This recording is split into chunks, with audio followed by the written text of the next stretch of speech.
Y'all seeing all those windmills? Been feeling like Don Quixote out here in the Southwest. We are in Texas, Big Spring, Texas, out in the middle of oil field country, West Texas. Howdy, y'all. Yeehaw, we in Texas, y'all. Feeling like Don Quixote, driving through all these windmills. Windmills and oil pumps. It was pretty wild in California and Arizona, driving through and seeing like graveyards of propellers.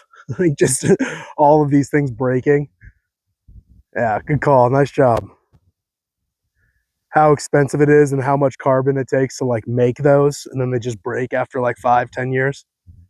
And then they just fall down to the ground and you just drive by them and it's just like a graveyard of giant white propellers. Don Quixote's winning, y'all. What up, what up, what up? We're here. We've been in the Southwest for about a month now. I've been sick. I've been grumpy. People out here are making me grumpy, man. New Mexico, people were nice. Texas, people were nice. Arizona, people were not very nice. Not very nice, you know? But spent some time in California with some family and friends. Spent some time in Arizona with some friends. Met a bunch of friends along the way. And then went down to El Paso and had their food and did a little bit of hate eating. Oh, I didn't want that food to be good. And my friends are always annoyingly like, you know, El Paso is the best Mexican food in the world. You know, even better than Mexico. And I got there and I tried a few places. A couple recommended, and then I found a hole in the wall, and all three were incredible. And I just sat there like so mad that it was so good, you know. But you like my poncho? Isn't this pretty cool? Isn't this pretty cool? More gifts. You know how everyone keeps giving me gifts on this trip? Look at this poncho. I was talking to someone about cowboy hats and hats. And the guy was like, dude, I got the perfect thing for you. He's like, bro, I got the perfect thing for you. And I was like, what? I'm expecting him to go to his truck and get a cowboy hat and bring it out. We're talking about cowboy hats. We're talking about being a cowboy and what's a real cowboy. And, you know, should I spend the money to get a nice custom fitted cowboy hat, you know? A nice beaver pelted cowboy hat, now that I'm obsessed with beavers, apparently, according to my algorithms. No, he comes back and he has this.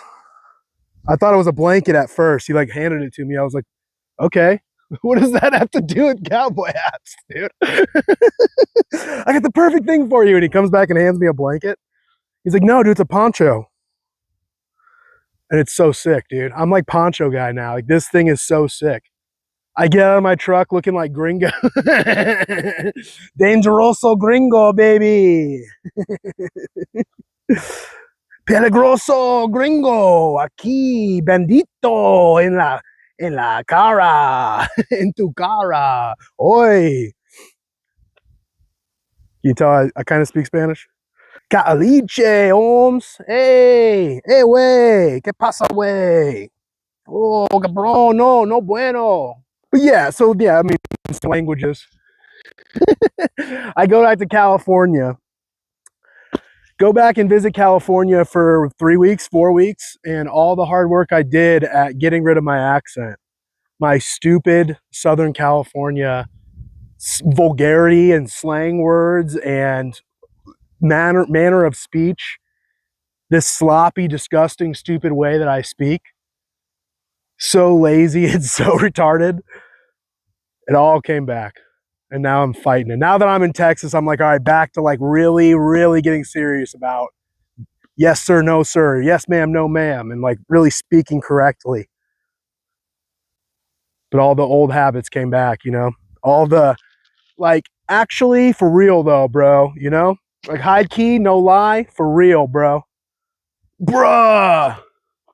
Bruh. Gnarly, bro. Bruh, that's actually like so sick, bro. Wait, like, no, like actually though. But but don't call it Cali, you know? We'll like do some stupid stuff like the whole like yeah, no. Yeah, no, like actually, but like wait, no, like actually, bro, like you know how like we yeah, no is the funniest thing. Like, yeah, no, no, no, no, yeah. Like, what are you talking about? Is that a yes or is that a no? Make your yes be yes and your no be no, but not in California. It's like, no, yeah. No, yeah, like actually, but like really?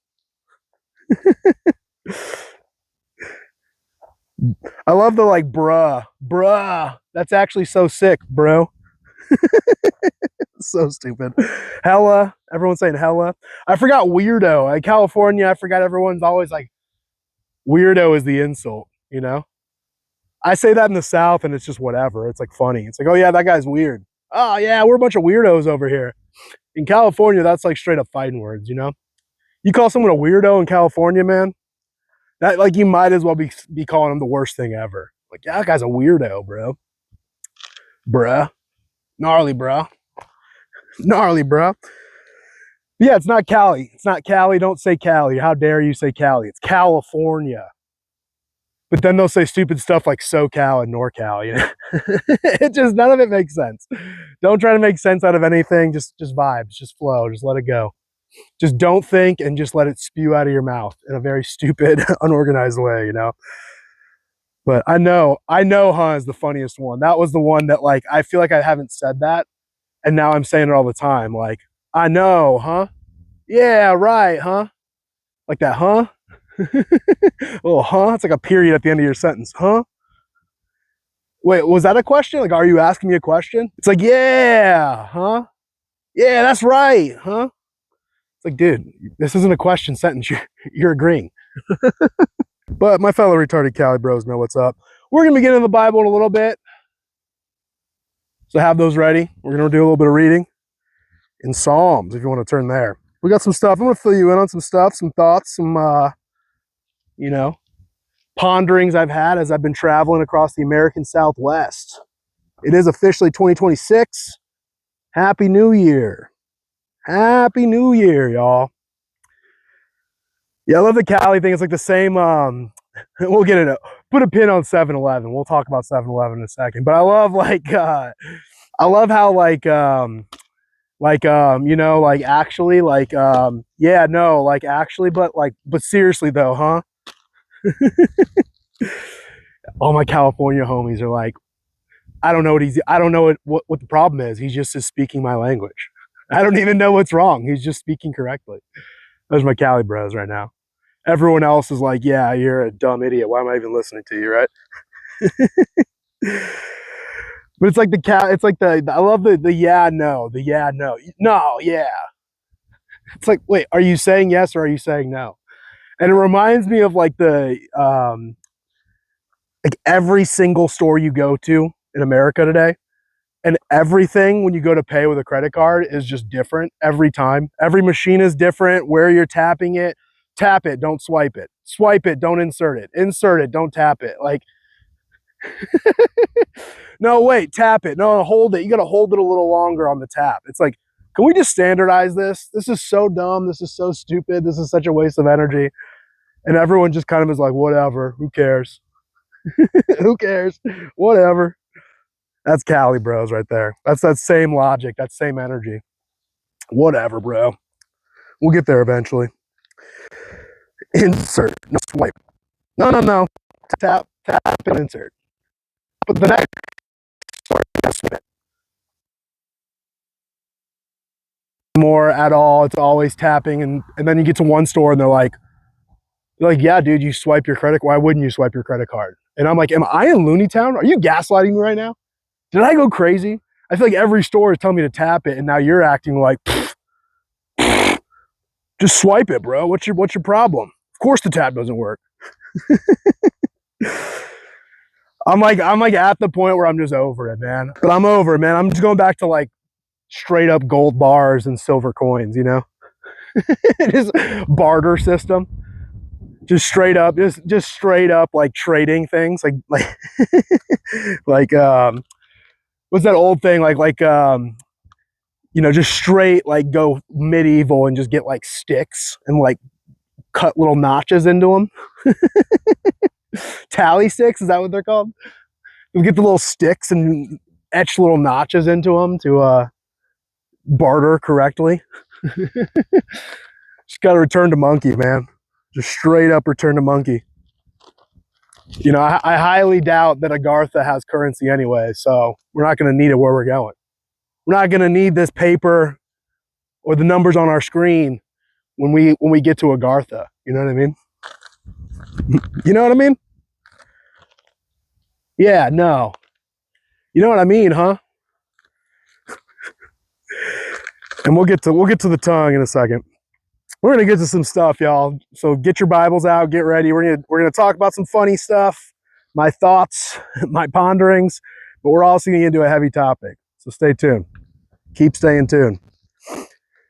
But speaking of scams, these Jeets are wild in these days, aren't they? Aren't these Jeets getting pretty crazy? All their like scams and stuff. Vivek Ramaswamy, come get your boys, man. They're acting up. Come get your boys, Vivek. They're scamming, they're wilding, they're dirty, they're gross. Every gas station, every hotel is just completely gross. I've stayed at a handful of hotels now run by Indians on this trip, all over the country, in the Midwest, in the South, in the Northwest, now in the Southwest. And it literally, you walk into a hotel and you see like Indians as like the people running it, and you just know like this is about to be gross. Like, I'm going to get to my room and it's just going to be the bare minimum. It's going to be gross, you know? And yet we still pay for the hotels. But, you know, I think China hates Indians for a reason. I think China is not bringing in Indians for a reason. You know, I don't know why we are. Vivek. But speaking of Jeets, 7-Eleven, dude, there is no better place in America. There is no better place on planet Earth than a 7-Eleven in San Diego at night. We're going to get to what I also didn't talk about on last stream, but I didn't get to this. But man, 7-Elevens at night in San Diego. I'm sure everywhere, but especially San Diego, it is just a melting pot of just nonsense and hilarity. Like danger and violence, but also like thrills and fun and good times and laughs and jokes, you know? It's like a dark, twisted, beautiful nightmare. You know? It's like one of the best places to be at night. Daytime, whatever, it's just another story. But man, something happens when the sun goes down inside them walls. It's wild, wholesome, hilarious, scary, intimidating, enlightening. Moments to experience, lessons to learn, injuries to sustain, feats to behold, and friends to make along the way. Yeah. But if you thought that like maybe you could use a 7-Eleven as like a bathroom, think again. Because 7-Eleven bathrooms are just for crimes. They're for crimes. They're for having sex and doing drugs. Probably a little rock and roll too, you know. But boy, oh boy, is it not a place where you actually want to go use a bathroom. Just don't. And if you walk into a 7-Eleven in San Diego at night and you see people smiling, just know that something's up. Just know that like, there are problems. You see someone smiling and being all nice.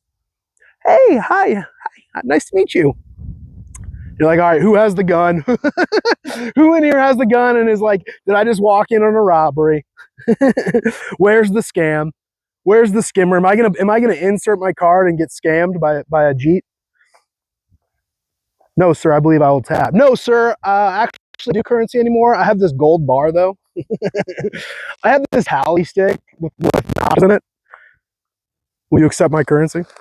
The other thing is all these rocks, man. Just leaving San Diego. Leaving San Diego. Remember on an earlier stream when I was talking about the Northwest, how they have these signs that just say rocks? And you're like, what does that even mean? Is it danger from the rocks? Are they pretty rocks? And you're just trying to tell me that like, hey, scenic view, pretty rocks, cool rocks. Or is it like danger? Be aware of the rocks. Be careful of the rocks. it literally is just like up for interpretation. It just is a sign that says rocks. And it didn't really make sense to me up there. And down here, it's like, I kind of expect to see signs that say rocks because rocks are everywhere, dude. Like everywhere. People's front yards, they're like decorations. They're also just like in places. I was in a Walmart the other day. There's just rocks on the floor.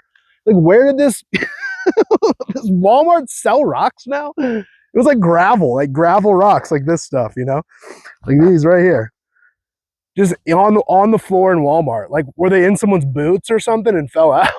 Like in someone's pockets and they like threw the rocks out? You're just like, dude, rocks are everywhere, including inside buildings. You know? I don't know, man. Down here in the Southwest, Arizona, New Mexico, it's pretty cool. Pretty cool not being from somewhere where there's a lot of rocks and seeing it. But I'm sure it gets boring. But yeah, this is the place where you need the signs. You know? How did the rocks even end up in that Walmart? That's my big question. I've been thinking about that too much. That moment. But yeah, last episode we left California. We drove through Mars. Arizona is like the most beautiful, craziest place ever. So awesome, so cool. Every corner of it is awesome. Like every corner of it's a different type of desert paradise. So awesome, so cool, so pretty.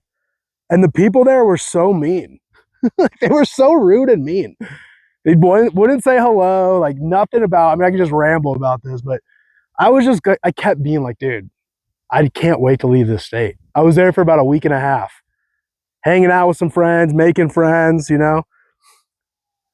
But boy, was I ready at the end there to get out. I was like, I just need to go somewhere else. As soon as I left Phoenix, I got super sick. I went to Tucson, stayed in Tucson for a few days, resting up in a hotel. Hey, you know what? The actual only good hotel I've stayed in the last 2 years, it was like really cool, really nice, really well maintained, very cleanly, very nice, friendly staff. And of course they weren't Indian. Of course they weren't actually Pajeets, you know what I mean? It's like the one hotel I've been at that does not have Jeets at the register. Jeets as the cleaning ladies. It was like very, very well-run establishment. Very fine, awesome experience. Even though I was sick and coughing my brains out and sleeping night and day. But the more you drive through the Southwest, you just see and realize like all of this, all of the human civilization here. Yeah, Texas seems a little different. It's a little more sparse, but especially in Arizona and New Mexico, it's like you pull up, you're driving through the middle of nowhere, you pull up to a city and it just is like an artificially man-made beaver dam. It's like a version of a beaver dam. Like basically they've like pumped in water and made like a little oasis in the desert.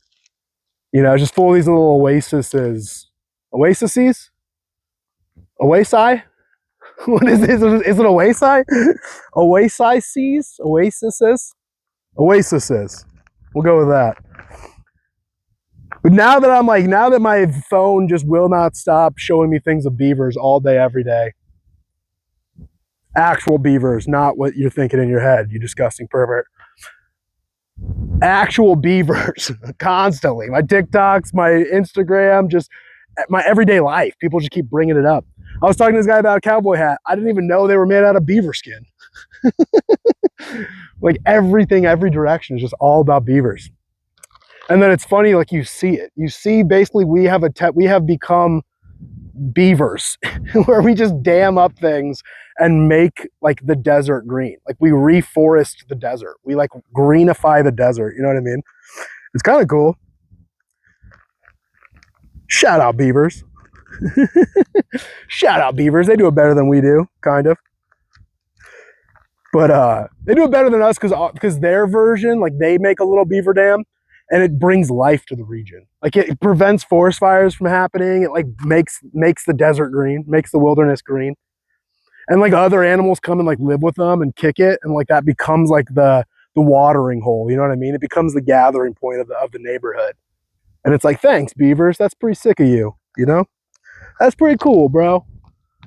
But our versions, like you drive around the Southwest and you're just seeing like ghost towns. It's like everything's like crumbling and rusting and just like breaking down. And like, that's the other thing, is just, where are the people? You're going through these cities, like even Phoenix is this massive, huge city, and you're just like walking around and there's just like no people. It is kind of jarring. I was like, for a few days there, I was like, this is really creeping me out, how big this city is. There's construction everywhere. Yeah, there's some people, but it just was not matching the amount of like infrastructure and stuff that's built and maintained, you know? I'm like, where are the people? And I kind of put my finger on it. I had this theory, this running theory, then after that for a few days, like, oh yeah, well then, I guess in the Southwest, because it's so hot all the time, people are just like cold seeking missiles. They stay in the shade, they go inside the air conditioning, and then when the sun comes down, they come out. So I'm like, yeah, these must be nighttime folk. Like, you know, yeah, I'm in the daytime, like, where are all the people? And like, they're indoors, not only at their jobs, but like on the weekends and stuff. It's just like they're indoors doing inside stuff in the cold, being cold seeking missiles. And I had that, and then I was like, oh, okay, that makes sense. Everything's cool, everything's fine. And then like for the next 2 weeks, I was like, but no, actually, because then even at night, it's still empty. And then even these giant high rises they're building in Phoenix are just empty. They're like half empty. So it isn't even that. I was like, oh, that makes sense. Yeah, it's just because like people are like not hanging around, you know? But the reality is like still a mystery. I don't understand why there's all this stuff built. All these like man-made artificial beaver dams built if like their people aren't even there enjoying them or using them. And I'm kind of like in that conspiracy mode of like, what's up? You know, why are they building? Like Phoenix is just building, like every direction. It's just, they're building giant skyscrapers. They're demolishing small buildings, building huge new ones. Every direction, they're just expanding, like in every direction, more houses, more subdivisions. And then all these small towns too. It's like all this building, like brand new building in a downtown where like next to the building that's being built, giant, huge, brand new, fancy, all around it is just boarded up businesses. It's like, what is happening? And again, I'm like kind of curious. I'm like, it could be like money laundering. I think maybe like a money laundering operation, or like just debt. Like people are just in debt. And so in order to just keep the roller coaster going, they just keep building, they just keep going. And yeah, they build a building and no one even, and yeah, they build a giant building of like apartments and don't fill it. But who cares? We're just on to the next project. And then you just don't have to like pay that off because you're building the new thing, you know? If you just keep building, keep growing, keep pushing forward, it's like, well, then you never have to pay off the debt you owe. You just keep moving the money around. Like you pay off the debt you owe with the new project you're building. And then when that goes into debt, you just keep building the next new project and you just keep paying it off. But it reminds me of that like Chinese, remember like 10 years ago when everyone was all freaking out about those Chinese ghost cities? There was like these giant, huge like cities that should be housing like millions of people, and then there's only just like 500 people living there. Like they're building these giant skyscrapers that are literally entirely empty. And everyone was like creeped out and freaked out about what was going on. And it was just like, just debt, man. It's just like money laundering. It's just the Chinese government, like Communist Party, just money laundering stuff, you know? But it still is just kind of freaky and trippy. Like you're standing in these towns where there's like stuff. There's infrastructure, there's buildings, there's like businesses, and there's just no people. You're like, what is going on, man? Our versions of beaver dams suck. So then there's a whole thing in Albuquerque, or just New Mexico in general, but specifically Albuquerque. You know, there's just weed stores everywhere, dude. Like every single block has to have a weed store on it. Crazy. Insane. Like so crazy, so weird, so stupid. And then like they're all empty. You're driving through New Mexico, it's just boarded up weed stores, or there's like a weed store in the middle of nowhere with an empty parking lot. You're just like, what is even happening? How much weed can these people even consume? And we're going to get to this in a second. We're going to put a pin on the weed conversation. But, you know, and if there's something that Albuquerque needs more of, it's weed stores. About probably like maybe like 1,000 more. They've got at least a few thousand weed stores in Albuquerque, 80% of which are already like out of business and boarded up. But I still think we could probably fit another 1,000 in there, you know? I still think people could like money launder their way into like building a few more weed stores, you know? It's like, dude, do we need more weed? Do we really need more? Yeah, another thing, can we just not do like disgusting, degenerate names on our businesses? Walking through Tempe, Arizona, just outside of Phoenix, and you know, there's just a restaurant called Sexy Burger. It's like, can we just not do that? Can we not? Like that, why does that even have to happen, man? How far we have fallen, how gross we have become, how stupid and retarded have we become, you know? Why? Why, dude? Everyone is like riding those little scooters around, you know, little bird scooters or whatever, lime scooters. Everywhere, dude. Everyone all the time. And that's like all these kids being like reckless with them. And it's like, whatever, man. Let the kids have fun. But it was just to the point of like you're walking down the sidewalk and there's like scooters coming at you that you're avoiding at the same time as behind you. So as you're walking, it's just like behind you on your left, behind you. Hey, watch out. And you're literally you can't even walk down the sidewalk. You're like, you're just avoiding like scooters coming from every direction, dude. And if they're gonna do that, just stay off the sidewalks, man. Just get in the street, you know? It was pretty annoying. It was kind of funny. And then in Tucson, I ran into the actual for real, not a meme slider guys. Those weirdos with the putting the things on their knees and their elbows to like slide on the ground. And it was just as dumb and stupid in real life as it is on the screens. You know how people are like making fun of them on TikTok right now and calling them cringe? It's like even worse in real life. It's like really sad and pathetic because they're not adding music or cutscenes or filters to it, you know? You're just kind of seeing some pathetic, unathletic kid try to like do some maneuver that he like can't really pull off and then get up and pose and look all cool. It's just like, you're like, bro, you're like 20 years old. You have a whole life ahead of you. Can you just do something a little more productive? Can you do something a little more like good? A little something more that you won't be embarrassed of in 5-10 years? Son, brother in Christ, let me stop you before you embarrass yourself anymore. This is one of those things you're going to regret in 5 years. Just stop now. It's not worth it. Stop now, and especially stop posting on the internet. If you're gonna do it, okay, that's bad enough, but brother, please stop posting on the internet. You're going to regret this, you know? It's like would you rather have a slider son or an OnlyFans daughter? It's like, oh my gosh, dude, you guys are throwing your whole lives away. Do you know the internet's forever? Do you know you can't undo this? Do you know how disgusting and bad and stupid this is? I don't care if you're making money right now. I don't care if you're getting attention right now. You're going to regret this in 10 years. Stop, please stop. But they won't. But they won't. Big Unc over here, big bro Sean, you know, me and my poncho. Me and my poncho, you know, what do we know? What do we know about not making a fool of ourselves on the internet, right? Listen to me tell you not to make a fool of yourself on the internet as I wear my poncho. Gun to the head. You got a gun to your head. What would you rather be forced to do and post a video of on your Facebook or your TikTok? You trying to be a slider or you trying to be like the glove light guy?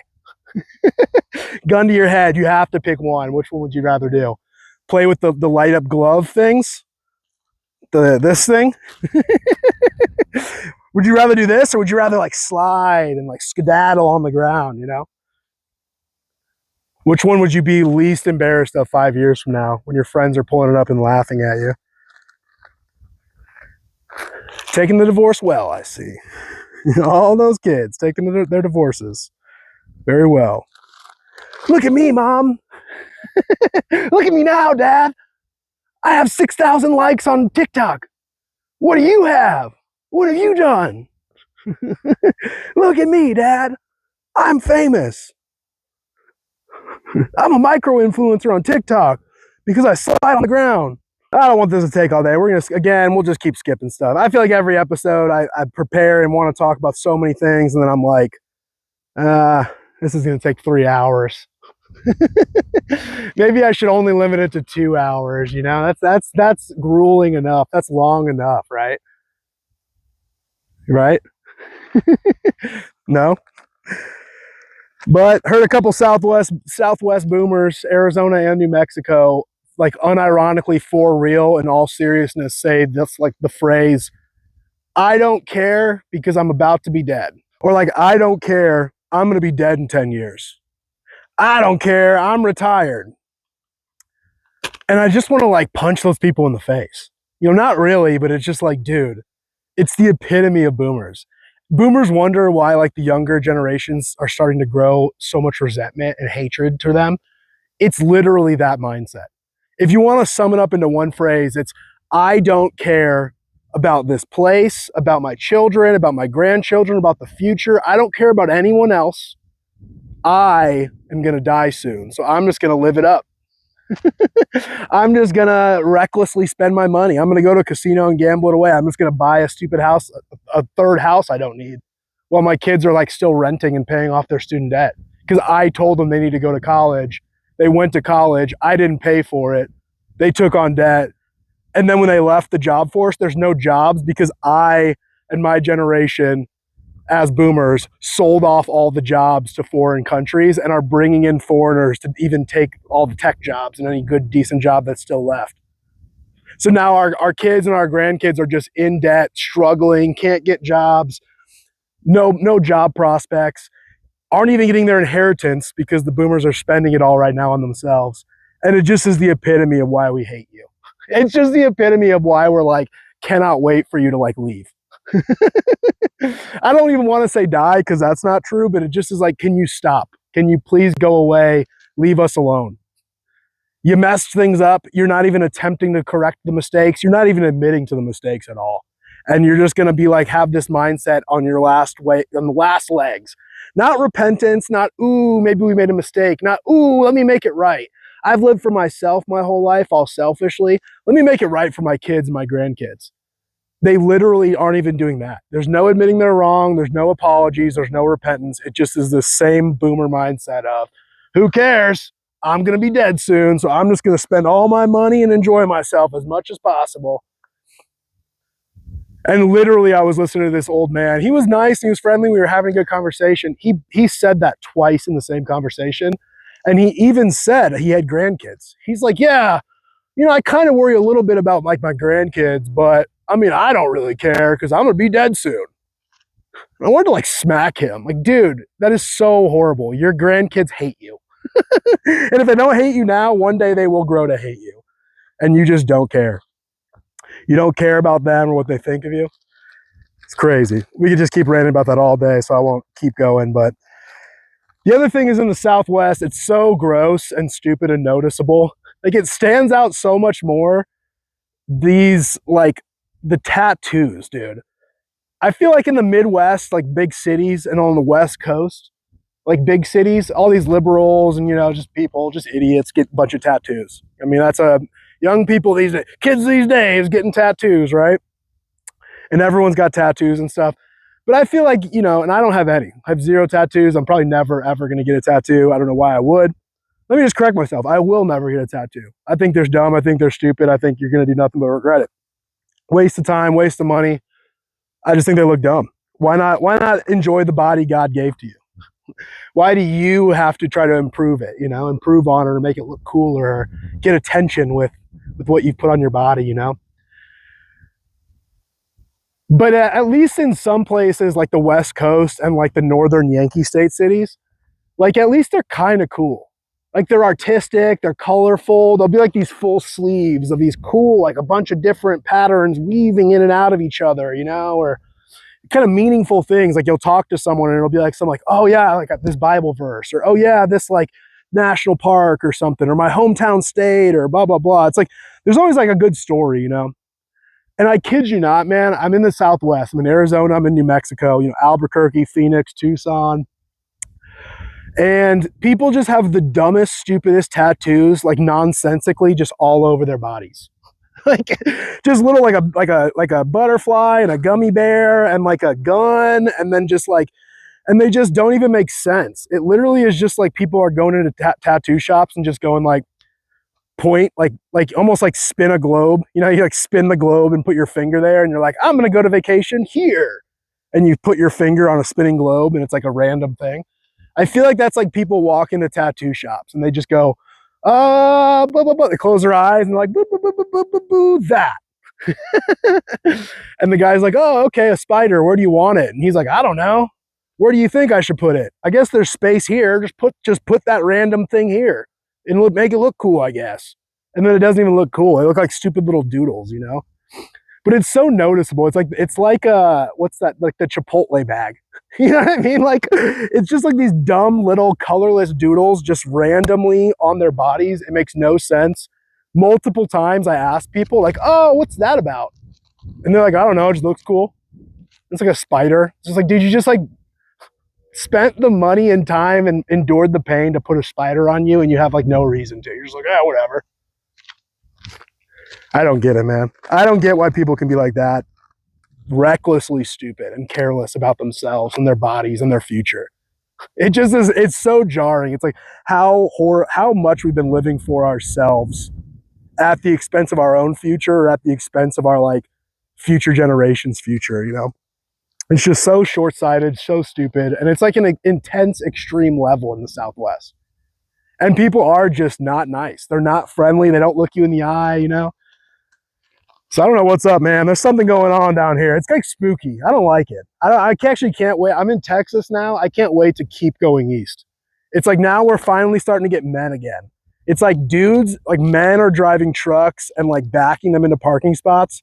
They're actually like reciprocating the like finger wave, the hand gesture, truck to truck, bro to bro. You're like, hey, brother. And then they reciprocate it back, you know? It's like men are men again, you know? And it's like people are a little more aware. They're a little more mindful. They're a little more, you know, protective and providing for their neighbors and their communities, you know? And even in Texas, I mean, really, actually, I was at a place earlier today, and the whole room was crazy diverse. It was like black people, white people, Mexicans, all friendly, all laughing, all joking. I go to check out, and it's literally like a black guy, a white woman, a Mexican old man, and me, and we're all laughing and joking like together. And I was like, dude, this is sick. Like Texas is sick. And then the opposite was the case in New Mexico. Was a little better, but Arizona, man, I don't know what's up. People were just not funny, not friendly, not cool, not nice, inconsiderate, short-sighted. So I don't know what's up with that state, man, but I'm good just not going back. The craziest thing is it is like the most beautiful state ever too. So it's like I want to go back, but I probably won't even stop anywhere or talk to anyone. Just go back to just drive around, camp, see all the sights and scenery. But New Mexico was definitely better. Made some friends. I have some friends in Albuquerque. 2 friends in Albuquerque I stopped and hung out with. It was awesome. And you know, so there's good people, there's outliers. There's exceptions to the rule. But yeah, I was in Las Cruces for a couple days and walking around, and there's literally like dudes, like college dudes on campus, like college bros, but they're like literally practicing their lassoing. They're lassoing. They literally like were doing the rope thing and like getting like an artificial cow with like fake horns, you know? Like a metal, almost like a playground equipment, like a kid's playground equipment, monkey bar system thing. But it was like in the shape of a cow with horns.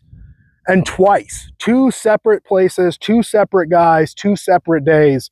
Like literally that's what the kids are doing on campus, is they're like practicing their wrangling. I was like, dude, based? Dude, sick.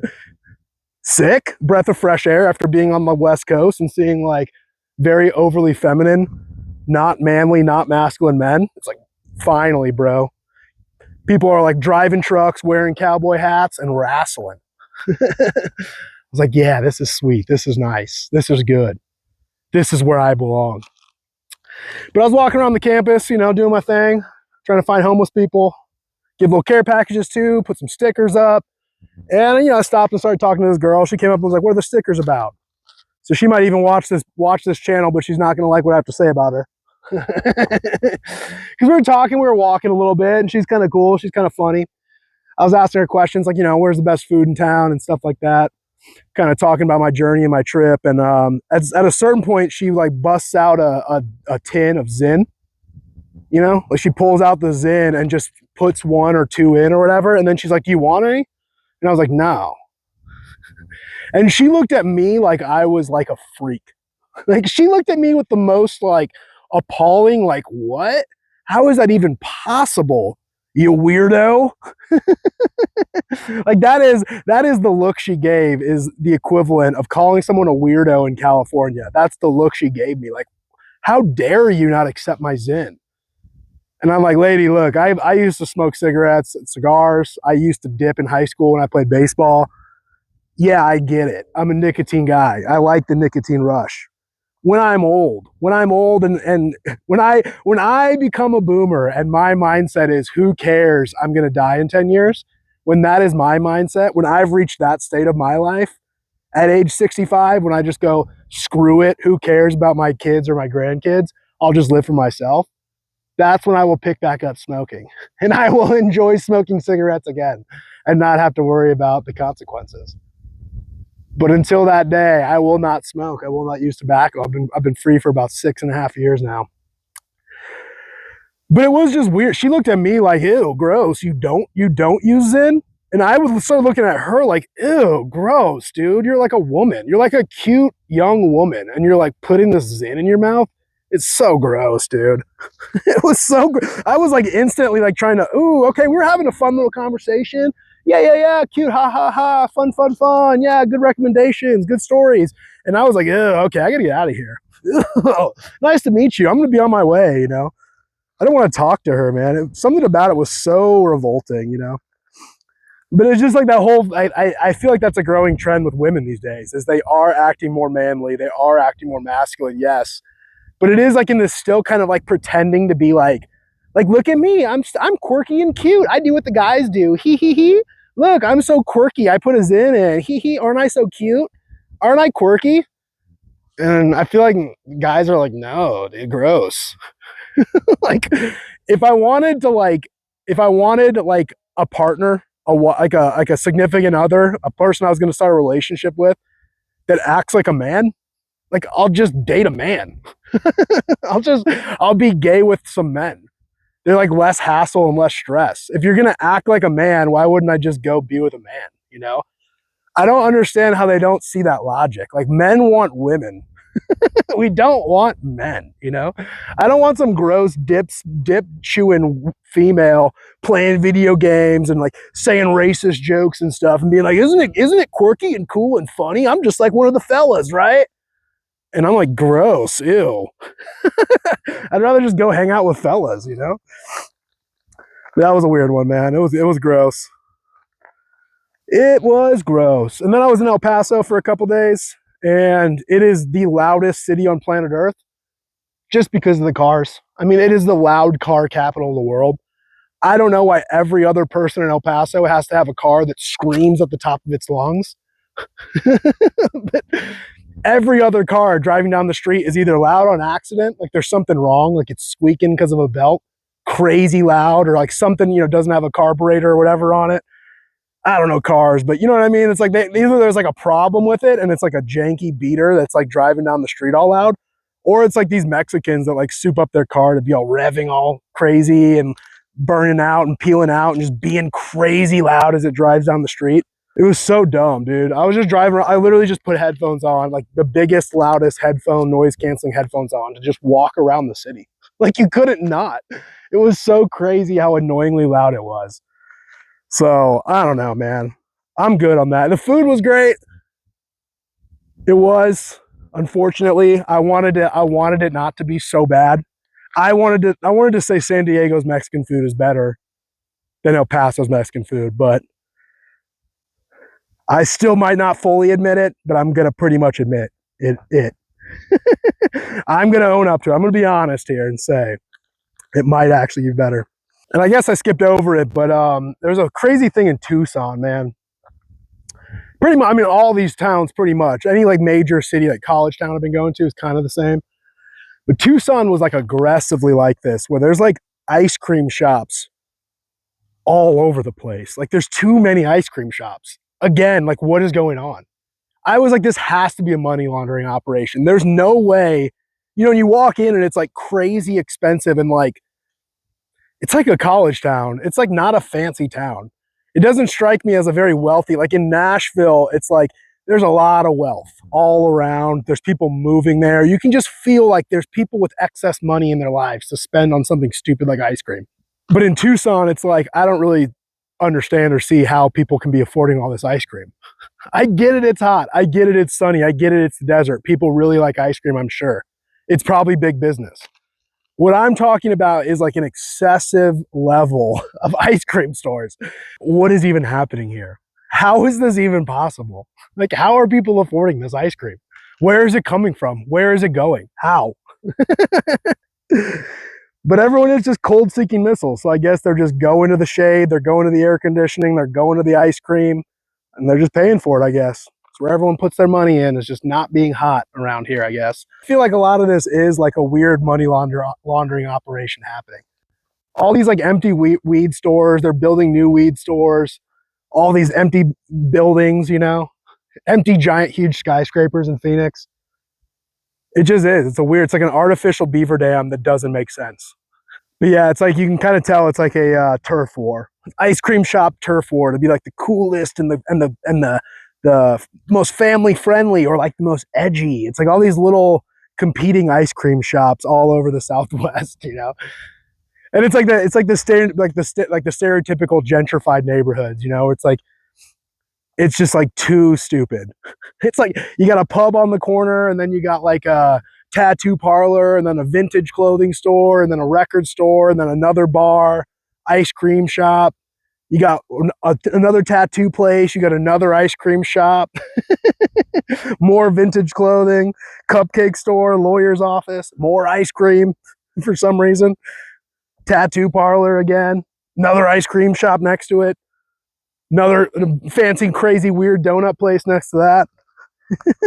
A bookstore where you walk in and people like basically like scowl at you. They're like mad that you walked into their bookstore. An empty Mexican restaurant with like no one there eating, and just like employees sitting in a booth like counting money and rolling silverware. You're like, yeah, dude, this is just money laundering, right? Another ice cream store, another tattoo parlor, another record store, another tattoo parlor. It's like, do you know that these people are like broke? Like, the people that should be living in these neighborhoods should not even really be able to afford all this stuff, you know? This like unnecessary, fancy, overpriced stuff, you know? Candles, overpriced vintage clothing, records, ice cream. It's like, where is this money coming from, dude? I'm on to you. I'm on to you, the Southwest. I think there's a bunch of money laundering and shadiness going on. Or just stupidity and insanity. And people don't realize they're living in a ghost town while they live in a ghost town. Something's up, man. Rocks everywhere.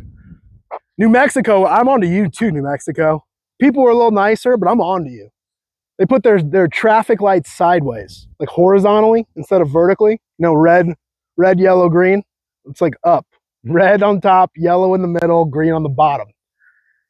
For no reason at all. I don't know why. It's extremely retarded. But New Mexico puts it horizontally. So like the red is on the left, the yellow is in the middle, the green is on the right. And you're just like, okay, whatever. It's not that big of a deal. It doesn't seem like an issue. But then when they start doing like the turn signals, it legitimately is like, it'll be saying like your left turn green, but then like it also is a red light. And I'm kind of sitting there like, dude, I'm pretty sure I'm supposed to go, but like, also I still have a red light. It's so dumb, so confusing, man. All the cars too, like just driving around Albuquerque, I think it almost is mandatory that you have to have some kind of like something broken or something damaged on your car. Every single car had like some kind of scrape or dent, or like, you know how like the door is just a different car door. Like literally twice in New Mexico, one in Las Cruces and then one in Albuquerque. There was just cars with no hood. It's just like an exposed engine. It's like, what? How does that even? I don't know. I'm not a car guy, but that doesn't seem like smart. For some reason, it seems like we have hoods for a reason. And for some reason out here, they're just like, screw it. I don't need a hood. What's that? Who needs one of those?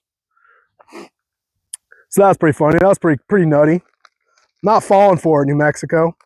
Not falling for it, but nice try. Should I say Jew Mexico? Should I say nice try, Jew Mexico? Not today, buddy. So yeah, I was in Tucson. I was sick, crazy sick, but I have this tradition where on Christmas, you know, I'll spare you the long story, but when I first moved to Nashville, I wasn't really fully aware that like in the South, in the Bible Belt, in Tennessee, on Christmas Day, everything closes. You know, I was like, yeah, of course, a bunch of stuff's gonna be closed, but like Walmart will be open, right? I didn't realize it's like 0% of things are open. So I moved to Nashville. I'm like living out of my car. I like don't have a job. I know nobody. I just moved there a week before. I was like living out of a hostel. And I just kind of expected like, you know what, I'll just go to a Walmart or whatever, like find a place to hang out that day. And I had work the next day. So I was like, whatever, you know. Long story short, I start looking for places and I'm like driving around town just being like, nothing is open. 0 places are open. What am I even gonna do? What am I gonna do with myself for the rest of this day? What am I gonna eat? Who am I gonna talk to? And I realized that there is one place open. No matter what, there's always one place open on Christmas Day. And it's a Waffle House. Oh Lordy, it's a Waffle House. And I'd only had Waffle House once before, and I was like, whatever. I feel like I'd seen and heard the hype about how good Waffle House was, and I had it for the first time ever as like a 28-year-old man. And I was like, I don't really see what the hype's all about. But that Christmas Day, that fateful morning, when I found that Waffle House was the only place open, that they were there for me when no one else was, I fell in love. Yeah, I'm still like underwhelmed by the food, but they're there for you when no one else is. Waffle House is your family. It is your home when no one else will be. When no one else could be, you know? So I made it my tradition after that. I had this awesome time there that day. I like made friends with the waitress, tipped her, gave her a big tip. Next year, I was like, you know what? I'm doing it again. You know what? That's awesome. I'm going to make that a new tradition. So the next year I went to a different Waffle House down the street in Nashville, and it was the same waitress. It was literally the same waitress, and instantly she was like, hey, you were here last year. I was like, dude, no way this isn't a tradition now. No way I'm not coming into a Waffle House every day, no matter what, without excuse on Christmas Day. So that's become my new Christmas tradition is I go to Waffle House, I eat a underwhelming, very average meal. Yeah, it's not that great, but there's something about it that just feels like home. It feels like your grandma cooking for you or something, you know? But I've done it every single year except for last year. Last year I had to, and we'll get into this in a second, but my dad passed away. I went up to kind of move into his house temporarily to kind of take care of sorting out his stuff and dishing out his stuff, you know? So I'm up in Illinois and there's no Waffle Houses. So it was this like not only extremely sad, and we're gonna get into that, but like also there just wasn't, I couldn't do that tradition. I couldn't on my own go do my like Waffle House there. And that made me, you know, even more sad. But this year I was determined. We are going to be going to the Waffle House, no excuses. Turns out there's one in Tucson. I wake up that morning so sick I could barely get out of bed. Doesn't matter, man. I'm on a mission to go to this Waffle House no matter what. And part of it is just to tip the people working there. I like to just like give them a nice big tip, like a thank you for working on Christmas Day kind of thing.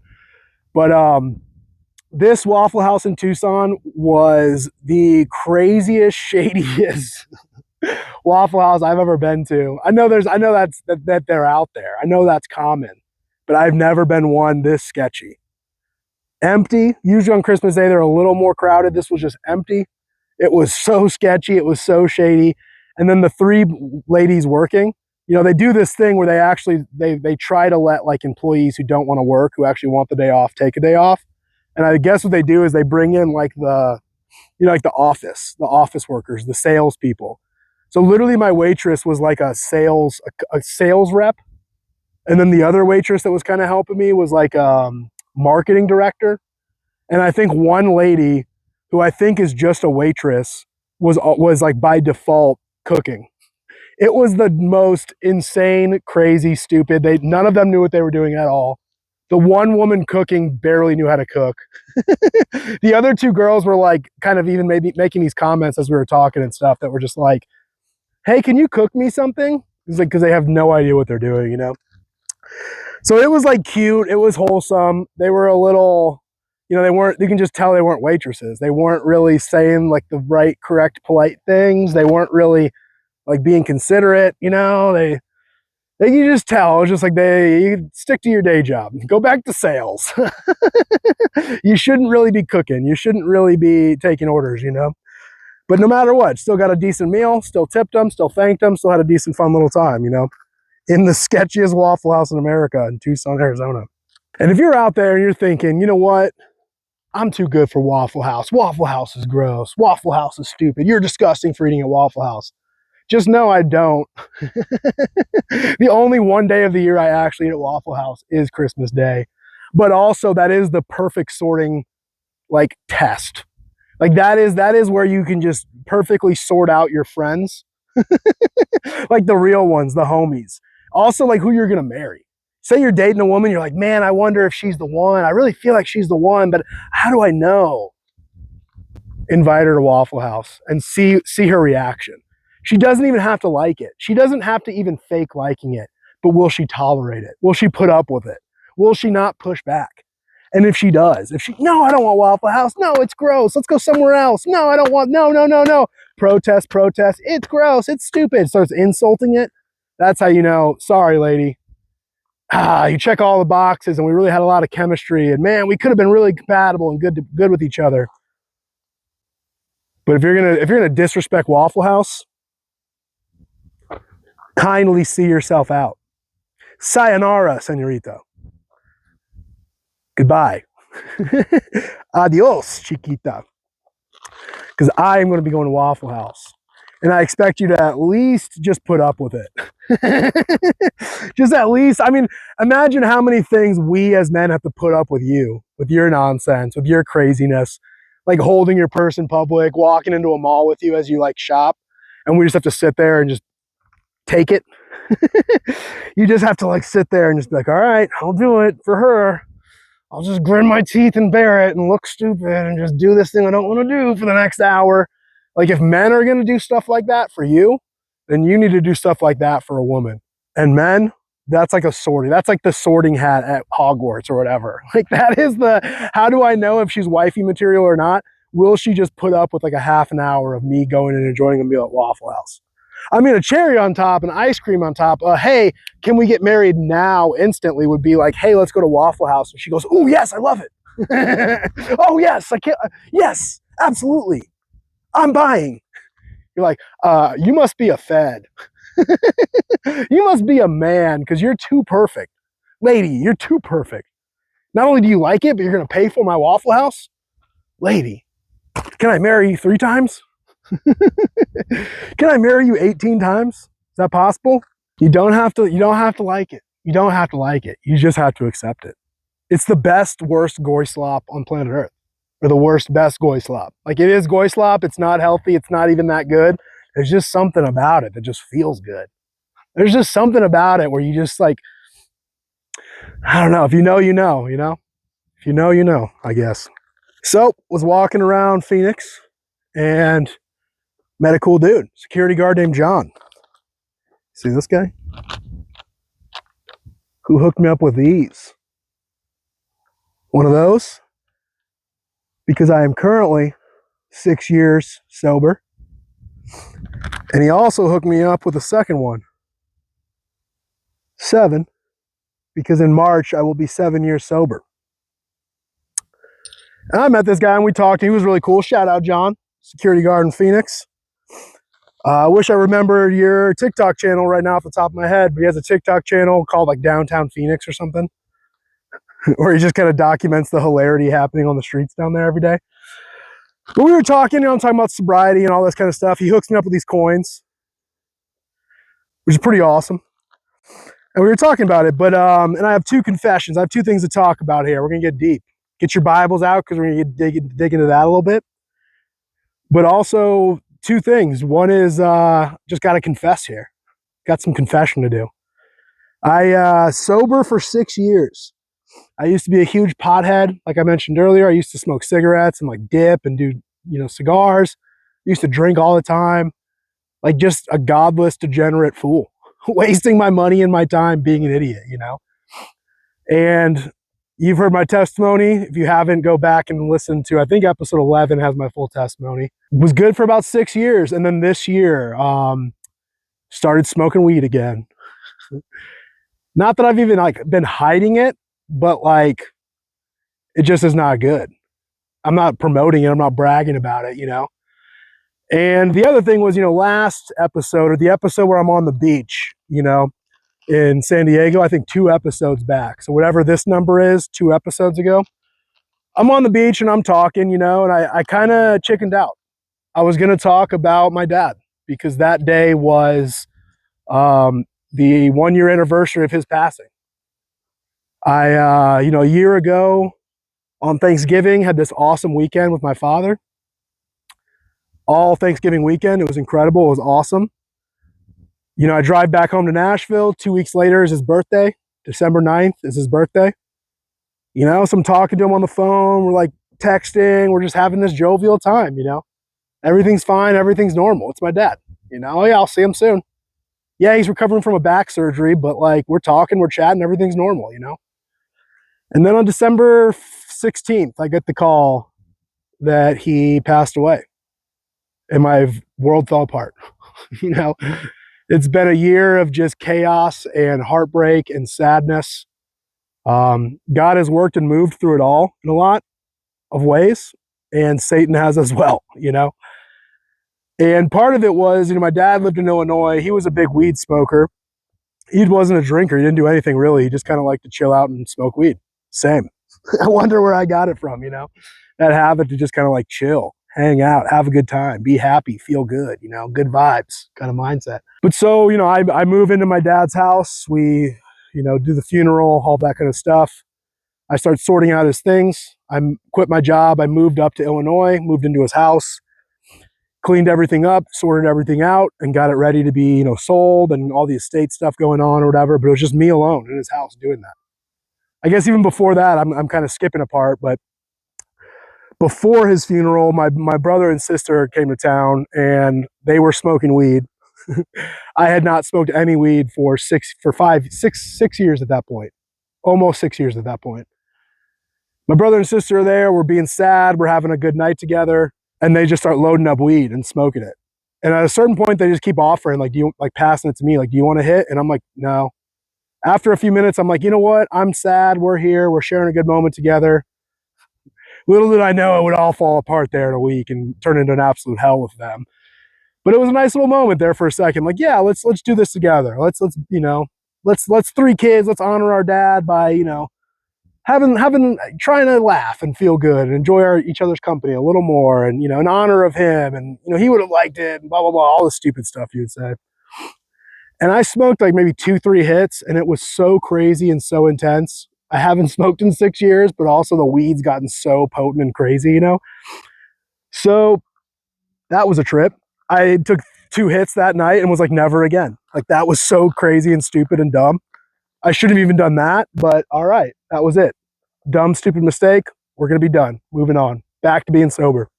Pretend like it never even happened. So then a month later, I'm continuing on room by room, sorting and cleaning my dad's house, and I find his weed stash. And it was a day where I was very sad. I'd just been crying the whole day, very sad. I'm in his house. I'm alone. All I want is just to feel his presence with me if he can't be here in person. And I wasn't feeling it. And I found his weed and I smoked his weed and I felt happy and I felt good. And I'm in his house smoking his weed and it just felt right. It really was an awesome, I went from being so sad for about a week to having a really awesome day in my dad's house. And that's when you just need to stop yourself and say, so what? Who cares? You need to stop yourself before you even take that hit. But even still, you need to not jump to that conclusion that this is okay, this is all right, this is permissible, this is good, this is going to help me. This is a crutch that's going to get me through this pain, through this heartbreak, through this loss, you know? The artificial high, the artificial happy I'm getting from this weed will push me through and beyond all this pain and hardship and loss that I'm facing, right? And it's not true. And it won't work and it will never work. Yet as an idiot, as a dumb idiot pothead guy, thought it would. So I smoked all of his weed. I kind of made a little promise to myself, okay, well, I'll smoke his in honor of him in his house. I'll enjoy, you know, doing the work that he would have liked me doing, honoring his things and, you know, etc. There was a lot going on with all of that. But overall, in general, like, you know, I just felt like, okay, this is good. I'm going to honor my dad. I'm going to like experience this little tin of weed or whatever. And we're going to be done. We're going to go back to being sober. And that lasted about 2 days before I just went to a weed store and bought more weed, brought it back to his house and started smoking. The one friend I had in Champaign, I would just meet up and smoke weed with them. Wasn't good, wasn't healthy, you know. And you're justifying it all. You're like, well, I'm sad and this makes me happy. But I'm like, I'm hurting and this makes it not hurt. This numbs the pain, right? You're just like any other drug. It's like, well, just take the drug. Take the drug and don't feel the bad. Don't feel the pain. Don't feel the loss, you know? There's no way to spin it into it. That's harmless. It's okay. Not a big deal. Yes, it's legal. Yes, it's quote unquote not that bad because it's like an earthly plant or whatever. It's still not good, man. It still fries your brains, still goes into your lungs, still messes up your like your fortitude, your will, your work ethic. It literally messes up your vision. I don't know, man. It makes me, I instantly could tell like I lost brain cells. I have a bad memory. I am like droopy just because I was a pothead for 10 years. I do feel like it scrambled my brains up a little bit, the excess pot use for an extended period of time.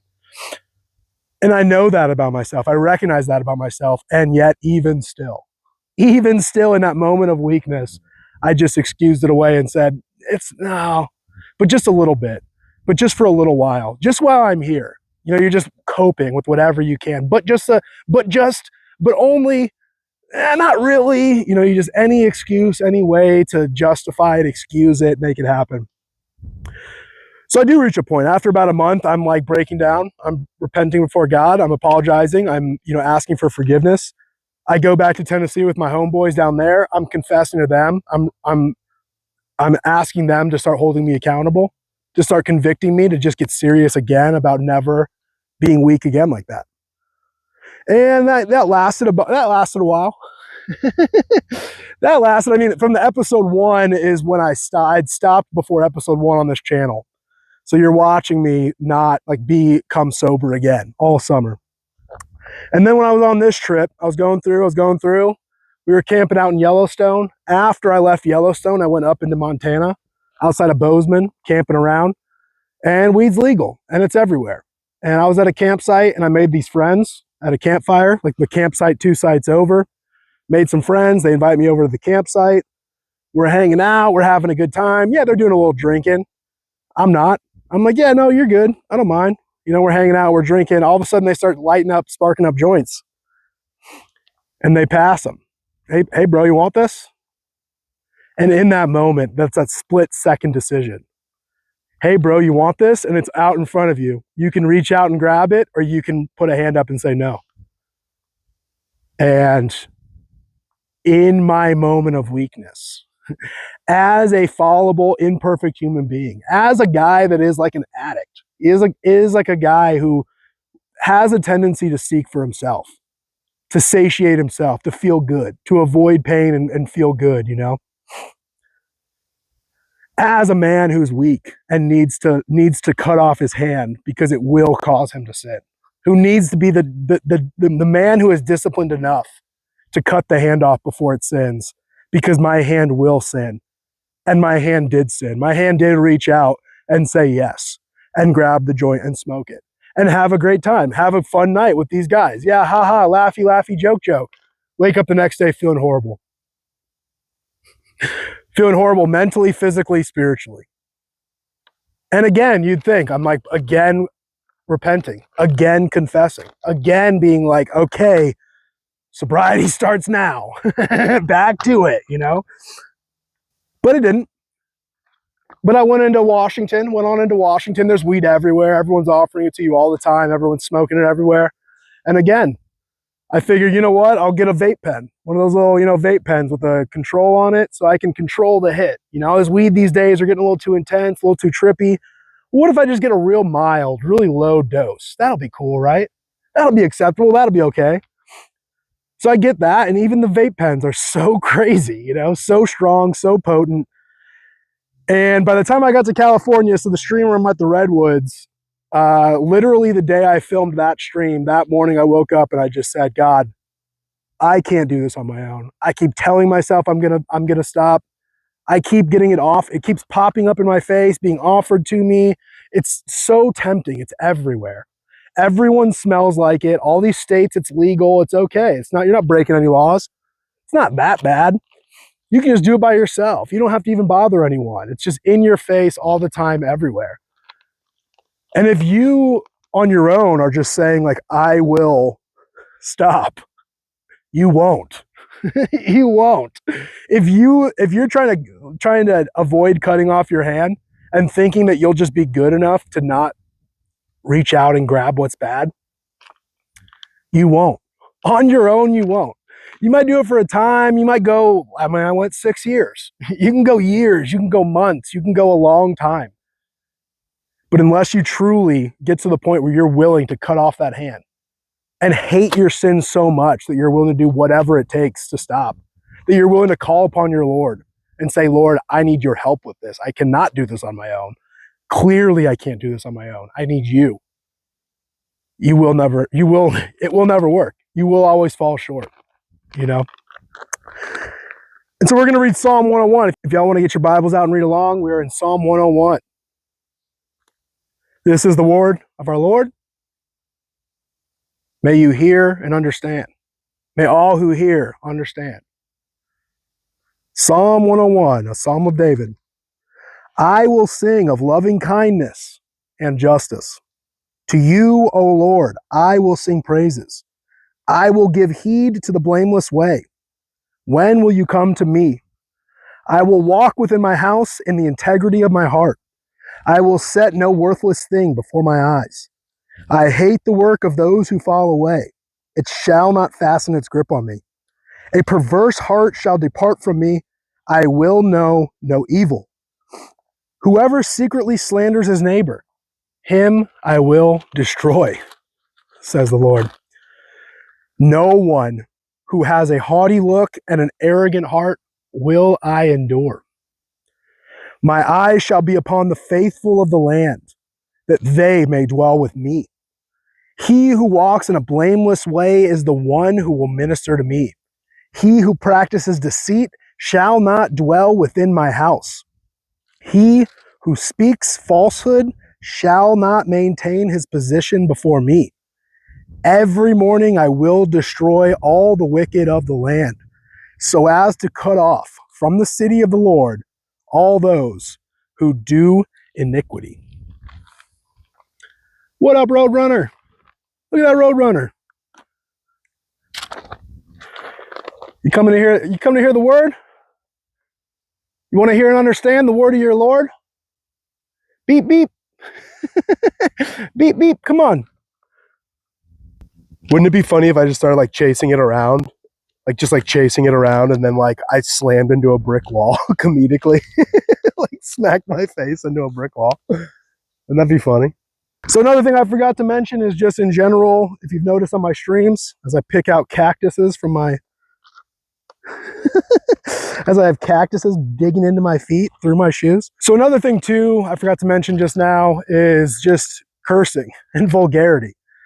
I used to curse a storm. I used to be I'm from Cali, bro. We use hella in every sentence. We use the F word in every sentence. I was a cursing machine. So I moved to Nashville and we start to clean up the tongue. We start guarding the heart. We start getting a little better, a little more wholesome, a little more righteous, And we'll probably talk a lot more about this on future streams, but just being away from my friends, being alone, being away from my church, being away from my Bible studies, my homeboys, my band of bros that keep me in check, hold me accountable. just being away from that and on my own, it's like, you're just influenced by people that are godless. You're influenced by podcasts and YouTube and whatever. Everyone cusses everywhere. So you just start cussing again. I did all this hard work to not speak like a dumb idiot Californian, and also so hard to just not curse, to the point where I never curse.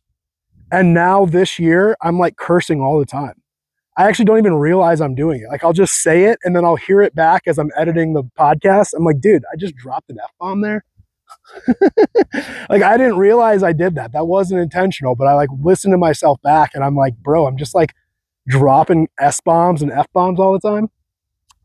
So we're cleaning that up.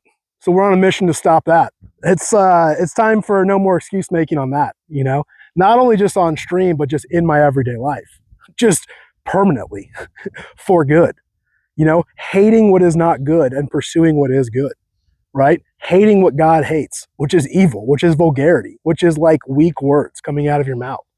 There's no use for them. There's no need for them. Again, we'll talk all about this on a later stream, fully in depth, but just not only are we going to be not smoking any more weed, and we'll get into this, but also the tongue is going to be better kept. Yes, sir, no ma'am is coming back. All the dumb California slang is going away.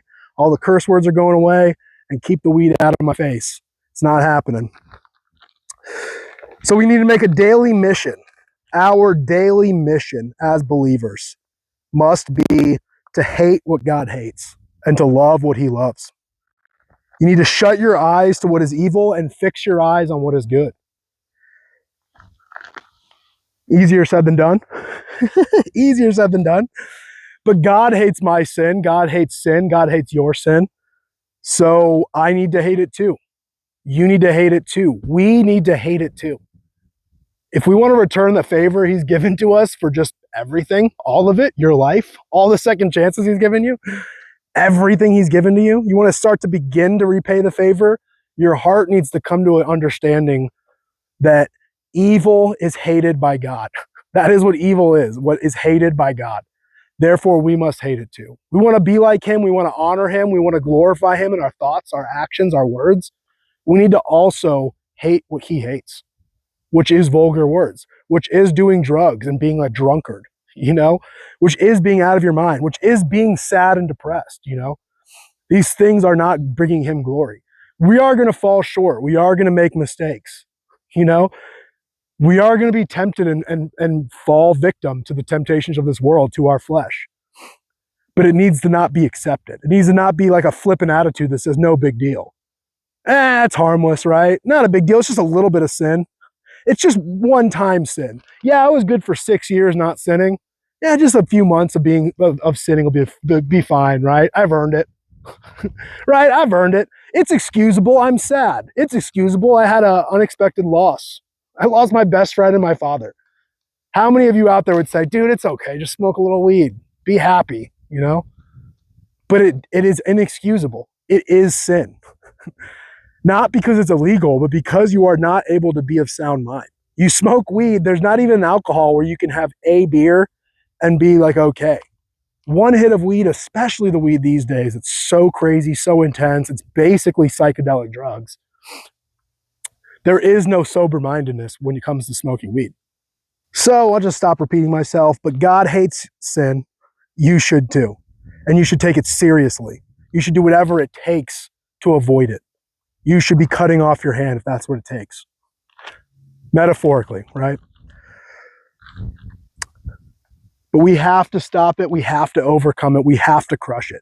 Whatever it takes, whatever sacrifice is necessary, the big thing is having people around you. That was my big mistake, is not having my bros around me that hold me accountable, that I confess to regularly, that I do life with so much that they know what's up. They know when I'm bad. They know when I'm sad. They know when there's something wrong. What's up, bro?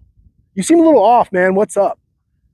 And you're never going to get that unless you have like a village. You have like a band of brothers. You have like a dedicated group of fellow believers that you're doing life with, for better and for worse, that you can hold accountable when they're on their sins, their flesh urges, and who can also reciprocate the favor and hold you accountable.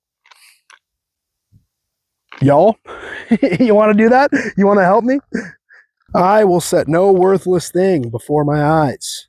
I hate the work of those who fall away. It shall not fasten its grip on me. A perverse heart shall depart from me. I will know no evil. I will know no evil. Not maybe, not one day, not wouldn't that be nice? I will not know no evil. And whatever it takes to accomplish that must be done. Having my bros hold me accountable, my church leaders hold me accountable, myself, y'all out there, whoever, whatever it looks like, whatever it takes, the evil needs to depart from me. It needs to be separated from me for good, forever. Like, without excuse. Go time, now. And it's a two-part solution. It's two parts here.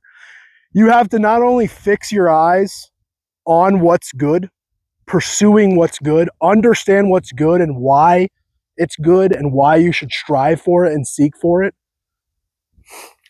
But you also have to shut your eyes on what's bad. You also have to stop doing what's bad. You have to stop seeing and being around, being involved in, putting up with what's bad. The more you're in that, the more you're excusing that, you're around it, you're participating in it, you're smelling it, you're tasting it. Anything that's bad, you need to be serious about shutting your eyes to it, removing yourself from the situation, departing from evil, no matter the consequences, no matter how, awkward that might be or difficult that might be, if it's like leaving loved ones or family or friends behind, because they are just such bad influences. They are just inexcusable in what they do and say and what they get you to do. It's get serious time. It's get serious season about getting away from evil at all costs, shutting your eyes to it, closing your heart and your mind off from it, and removing yourself, moving away from it. And that takes a dedicated mindset. We have to develop like very serious habits, a very disciplined mind, a very seriously disciplined mind. And whatever changes or sacrifices are needed to be made without excuse. We have to keep evil far out of sight, far out of mind, far out of heart, or it will be around you. It will be around you, and it'll be inevitable that it comes back into your life in some way or another. And it removes all the progress you made in one stupid puff, one stupid accepting of the joint, one stupid weak moment where you want to make every excuse in the world as to why this is okay. Why my sin? Just a little bit of sin. Just this one time. Just one last time of sin. Just a little bit more sin. Yeah, this sin isn't that bad, right? This sin is okay. There needs to be no excuses given, removing it from your life entirely. Away from your eyes, out of your thoughts, out of your presence entirely, whatever is evil. But not only that, that's the first step. Maybe, I guess that's the second step. The first step is the motivation, is the why. Why would you do that? Why not indulge? Why not choose pleasure? Why not choose the shortcut? Why not choose the quick and easy route to happiness and enjoyment and peace, albeit temporary? Why? The why is the eternity to come. The why is the eternal reward. The why is the fact that you are a sinner, you are imperfect, you are gross, you are deserving of death and separation from God. You have rejected God. You have disobeyed God. You have ignored God. You have chosen to make a God out of yourself, out of the things of this world that you love, the people, the places, the things. You make idols out of everything. You praise and you worship things that were created. And you forget or neglect or despise or reject your Creator. And we've all been there. Every single one of us, believer or not, can say that about themselves at some point in time. And if not, you're just simply lying. But once it becomes clear and evident that your Lord and Savior is real, is in your life, is involved in your life, cares for you, loves you, is waiting for you, who sacrificed for you, who served for you, who gave his life for you in your place, took on the punishment that you deserve. When that sinks in, And you start looking around and you're like, oh no, I'm bad. I do bad things and I need to not. The why is because him. Because he is good and he wants me to be good. He's offered me a chance to not be bad anymore and be good like him and join him in eternity where there's good things forever. Or I can continue doing the bad things. I know the bad things. I've done the bad things. This is kind of all there ever is going to be for me on this earth, here and now, with these bad things, if I don't fixate my eyes on eternal things and the future to come and what comes after this life, our time in this place. We have to focus our eyes on the eternity that is to come. The most important thing in our lives, eternal reunion spiritually with the Lord our God. Hope in what's to come. And it's because of what Jesus did for us. That is the why. The returning the favor. We never will. That's the crazy, radical, extreme grace and mercy of our Lord is why. I was so bad, I can't even begin to repay that favor. But you can begin to repay the favor. You never will entirely, but you can begin to repay the favor by hating what God hates, by rejecting it, by pushing it away, by removing yourself from it, and pursuing instead him and his right ways. More importantly than cutting off your hand and avoiding sin, which is important, but more importantly, we should be really focused on filling yourself, filling your heart, filling your soul, filling the temple that is your body with as much goodness, as much righteousness, as much of his light and love as possible. Be so full of his light and his love and his joy that there's no room left for anything bad. You know, look at me a year ago. If I had just had the light and love of God in my heart, why would I have needed the weed? The reason why I needed the weed was there was a moment of weakness happening. There was moments where I wasn't trusting God. There were moments where I was mad at him because he in my mind, not in reality, but in my mind, he took my dad from me. I want my dad here. Why is my dad not here? And in those moments, I became weak. I became resentful. I became angry. I became sad. My prayers stopped being, thank you, Lord. And it started being, why? It started being, tell me why. I want answers. Ungrateful. Ungrateful. Such a stupid little idiot. Everything he's done for me, everything he's given for me and will give for me, and I still, knowing full well, being an obedient servant for years, loving him, being full of his spirit, still, there's moments where you fall away, where something causes you to fall, to stumble, to become weak, become emotionally susceptible to manipulation or whatever, etc., etc. Whatever it is that's causing you to forget that he is most important, that he is in charge, that there is a plan, that everything will be good, that there's victory with him in the end. In moments of weakness, you say, I don't like it. I don't want this. How dare you? Point the finger and say, God, that's not nice. That's not cool. Do you even love me? Do you even care about me? My dad was a good man. You took him too soon. And in that moment of weakness, that is when that light and love is out of my heart. And that is when I feel the need to fill that emptiness with something like marijuana, something like pleasure, you know, something that'll make me happy, something that'll either make me happy or at least make me forget that I'm not happy, right? And that's because my heart is empty. That is because I am pushing away God. I am letting that light and love of Jesus Christ leave, or I'm pushing it out of my body because I'm mad, because I selfishly want what I'm not getting, because I want my dad back and I can't have my dad back. And in return, I just push God out of my heart and I reach for the weed and put it in my lungs, right? And then look where that gets you. A temporary rush, a temporary high. You ride that roller coaster up and then it falls down.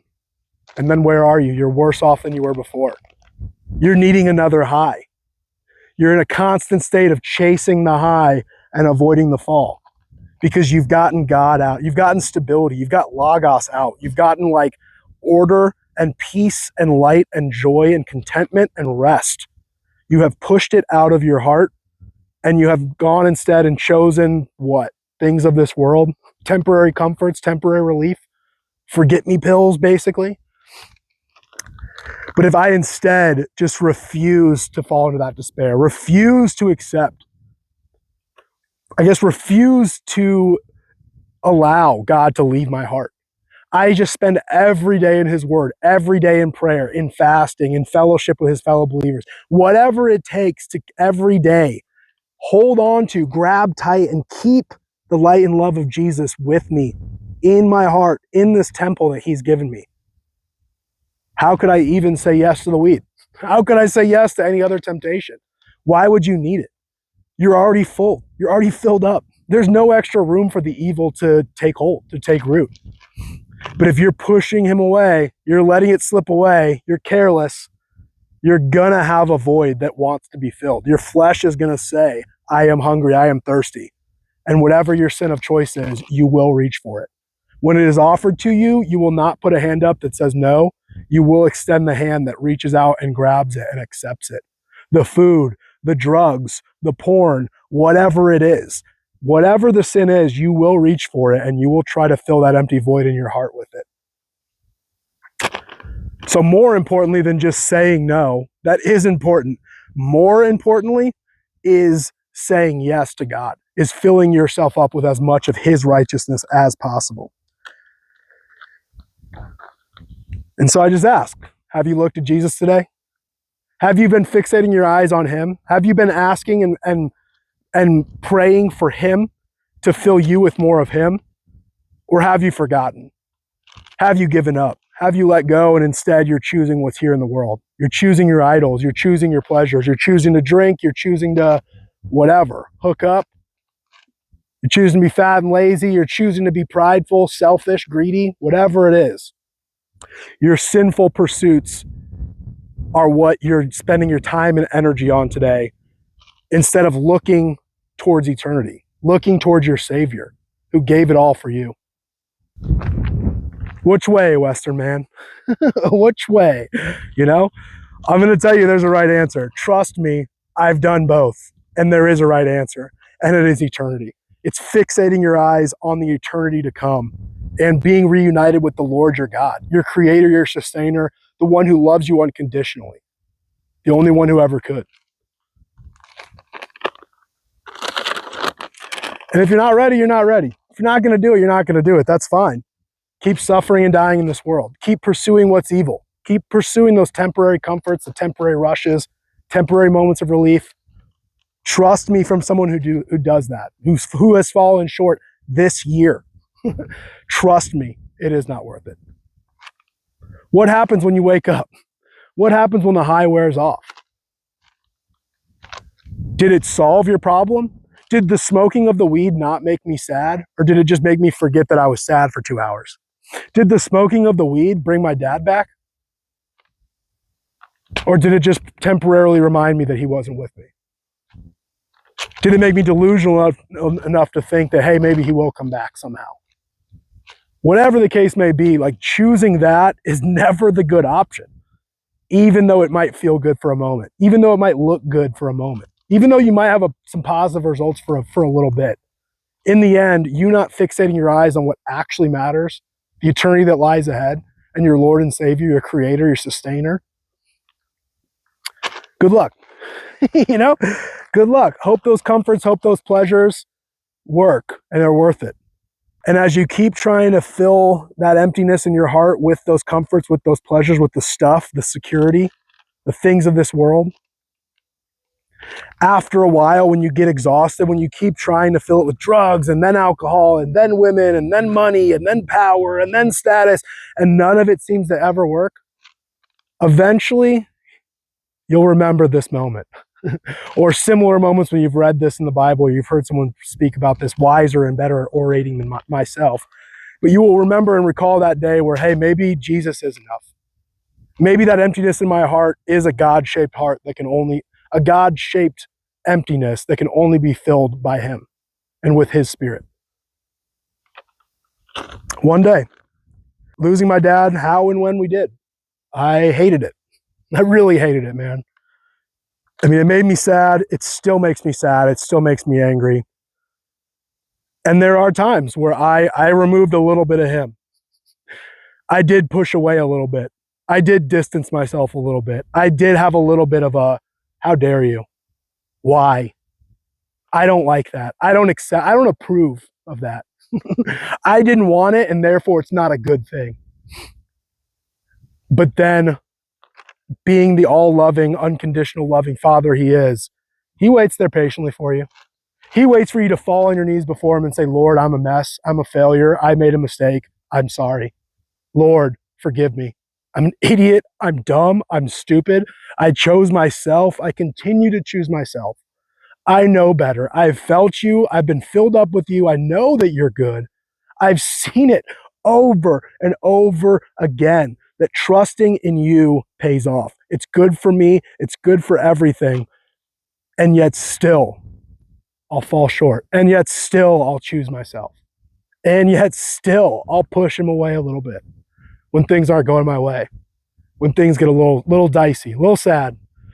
You lose a loved one, heartbroken, and you push them away. You say, I don't like it. I thought I signed up for nothing but good. I thought I signed up for roses and parades and celebrations, Lord.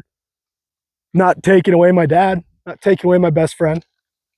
I didn't sign up for that. I don't like that. Did you consult me first? Did you ask me if I approved of that? And then you realize how stupid and short-sighted you are. And then the profound realization hits you of maybe I'm not in charge. Maybe my will isn't what's best. Maybe I'm weak and stupid and short-sighted. Maybe there's a bigger purpose to this, a bigger plan. And I know there is. Deep down, especially believers, you know this. Like deep down, you know, in those moments of weakness, you'll push them away. But overall, on a deeper level, you know that what's coming is good. You know that there is hope. You know that things in the end are going to work out. We will have victory in the end. Things will be made right in the end. We will experience paradise in the end. But in the meantime, we still get a little grumpy. We still get a little angry. We still get sad, resentful, weak, stupid, seeking for ourselves. It's still going to happen. He knows that. He knows that. He knows us. He knows we're not perfect. He knows we can't keep our promises. He knows we're not going to tell all of the truth all the time. He knows we're not going to stay sober forever, right? And that's where his passion and that's where his compassion and his grace and his mercy comes in. That's why. That's the radical unfairness of God, is that despite how bad I am, despite how stupid and ungrateful I am, unthankful I am, if that's even a word, despite me rejecting him, he still waits patiently and says, I'm here for you, son. I'm here. When you're done getting high, when you realize that's stupid again, for the third time in the last 7 years, when you smoke weed and you finally realize, you know what, maybe this isn't good for me. Physically, mentally, emotionally, spiritually. When I finally realize that and I turn back to him and I fall on my knees and I say, Lord, I'm an idiot. I'm a fool. I'm sorry. I pushed you away and I filled that emptiness with earthly pleasures. He's not only there waiting for you with open arms, like the prodigal son's father, he is sprinting out to meet you and hug you and bring you back in. Son, let me fill you back up with my light and love. Son, welcome back home. Son, I thought you'd never return. Son, no need to apologize. I understand. I love you anyways. And I want you here with me forever. And that's a loving father. That's a truly loving father, man. And as much as there are times where you slip up and you make mistakes and you don't trust him and you push him away, you have to get back up. You have to keep going. You have to humble yourself, even if it takes 85 times, even if it takes 80 more years, no matter how long it takes. You're gonna keep falling off the horse. What you need to not do is give up. What you need to not do is say, I keep falling off the horse, I'll just stay on the ground. It's not worth it. He wants us getting back up. Keep on fighting. Keep on going. Yeah, you ran into some obstacles. Yeah, you hit some roadblocks. Yeah, you experienced some loss. Yeah, you messed up. And see, even there, I wanted to use an F word. Yeah, you messed up. You let your tongue get a little sloppy. You weren't taking it seriously about not putting bad influences into your heart, and then your tongue got a little sloppy as a result. Yeah, you pushed me away because you were sad and mad at me, and you filled it up with earthly pleasures instead. Yeah, I know. You fell off the horse.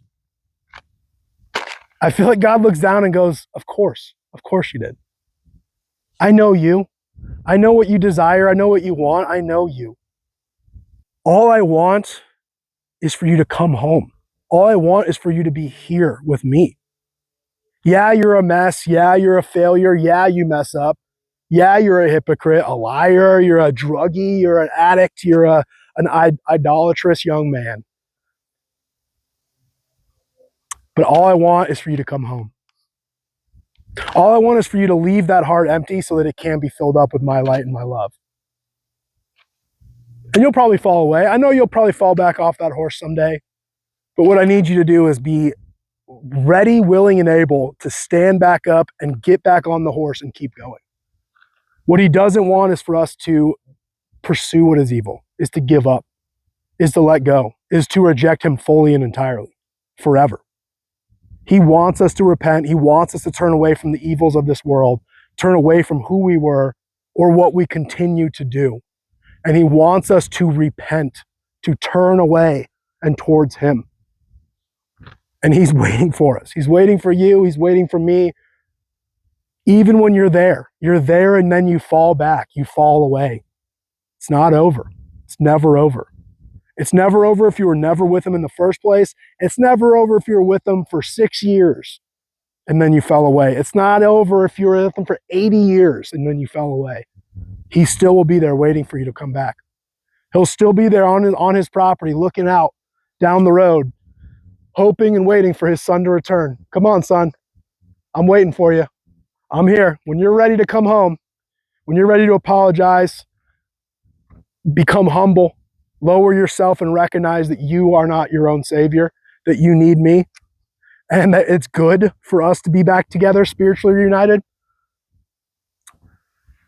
That is the Lord our God. That is an all-loving Father. That is a good Father who, despite your mess, despite your brokenness, despite your rebellion, still, no matter what, has that eye out. Son, where is he? Is he coming home? I can't wait for him to come home. I really want him to come home. And so when you're done smoking your weed, when you're done, chasing women, when you're done, getting power over other people, when you're done making your riches and living well and having all the fun, cool stuff in this world here and now, when you finally realize that that's not worth it, that that's going to fall short always, that is evil and you are pursuing what's evil instead of what's good, that realization sets in, you repent, you admit you're wrong, and you start to go in his direction, he will be reaching out to grab you. He will be running out to meet you on the road and put the cloak and the ring on you and bring you home for a big giant celebratory feast. That is the Lord our God. So I had moments of weakness this year. I had moments of weakness on the last stream. I was going to talk about my dad, honor him on the 1 year anniversary of his passing. A little bit, a week and 1 year after his birthday. And I chickened out. I cowered out. I wasn't ready. I wasn't willing. I wasn't in the right heart space or mind space to just talk about it.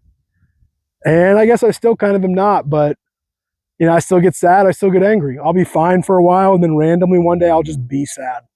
The tears have kind of stopped. Every once in a while I choke up, I tear up. But the solution to it is not drugs. The solution to it is not being high. The solution to it is not having safety and comforts and stuff, feeling good or forgetting about it. The solution is him. The solution is righteousness. The solution is filling your heart with so much love and light and joy that you kind of forget, in a good way, about this earth.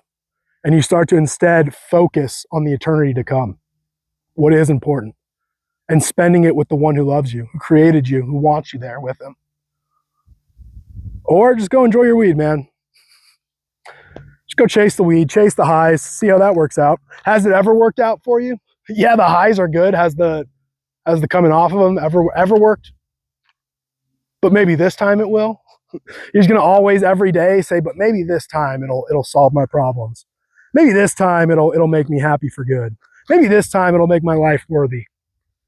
Have meaning and purpose. Maybe this time, you know. And eventually, when you realize that it won't, when you realize you're pursuing what's evil, the things that God hates in Psalm 101, you're pursuing that. And you're seeing that it doesn't solve your problems. You're seeing that it only causes more, right? Long-term brain damage, long-term physical damage, lung damage, all the wasted time, the energy, the money, just being a drunkard, being high, being not sober-minded is being not useful, not available, not helpful, right? Where's the purpose in your life? Sitting around feeling good when there's people that need your help. There's people that need to be loved. There's people that need to be saved. There's work for you to do. There's good things out there for you to experience. There's good works for you out there to do. And you're going to spend it selfishly on yourself feeling good. It's not loving, man. It's not useful. It's not helpful. It's not good. It's not being good. It's not doing good. And it's not loving others well. It's not loving yourself well. And it's not loving God well. None of that is loving at all. Getting high, getting drunk, pursuing the sex, pursuing the power and control over other people, the influence, the attention. It's all fleeting. It's all temporary. It is not good. And if it is not good, God despises it. And we should despise it. We should learn that it's futile. We should learn that it's not necessary. It's not useful. It's not good. It's not helpful. And it actually is destroying us. It's holding us back. It's stopping us.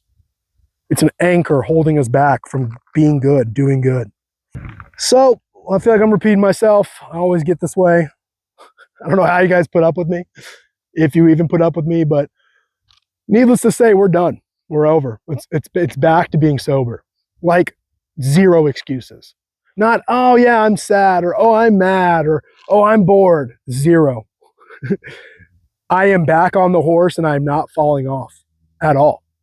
And the only way I can say that with confidence is because of him.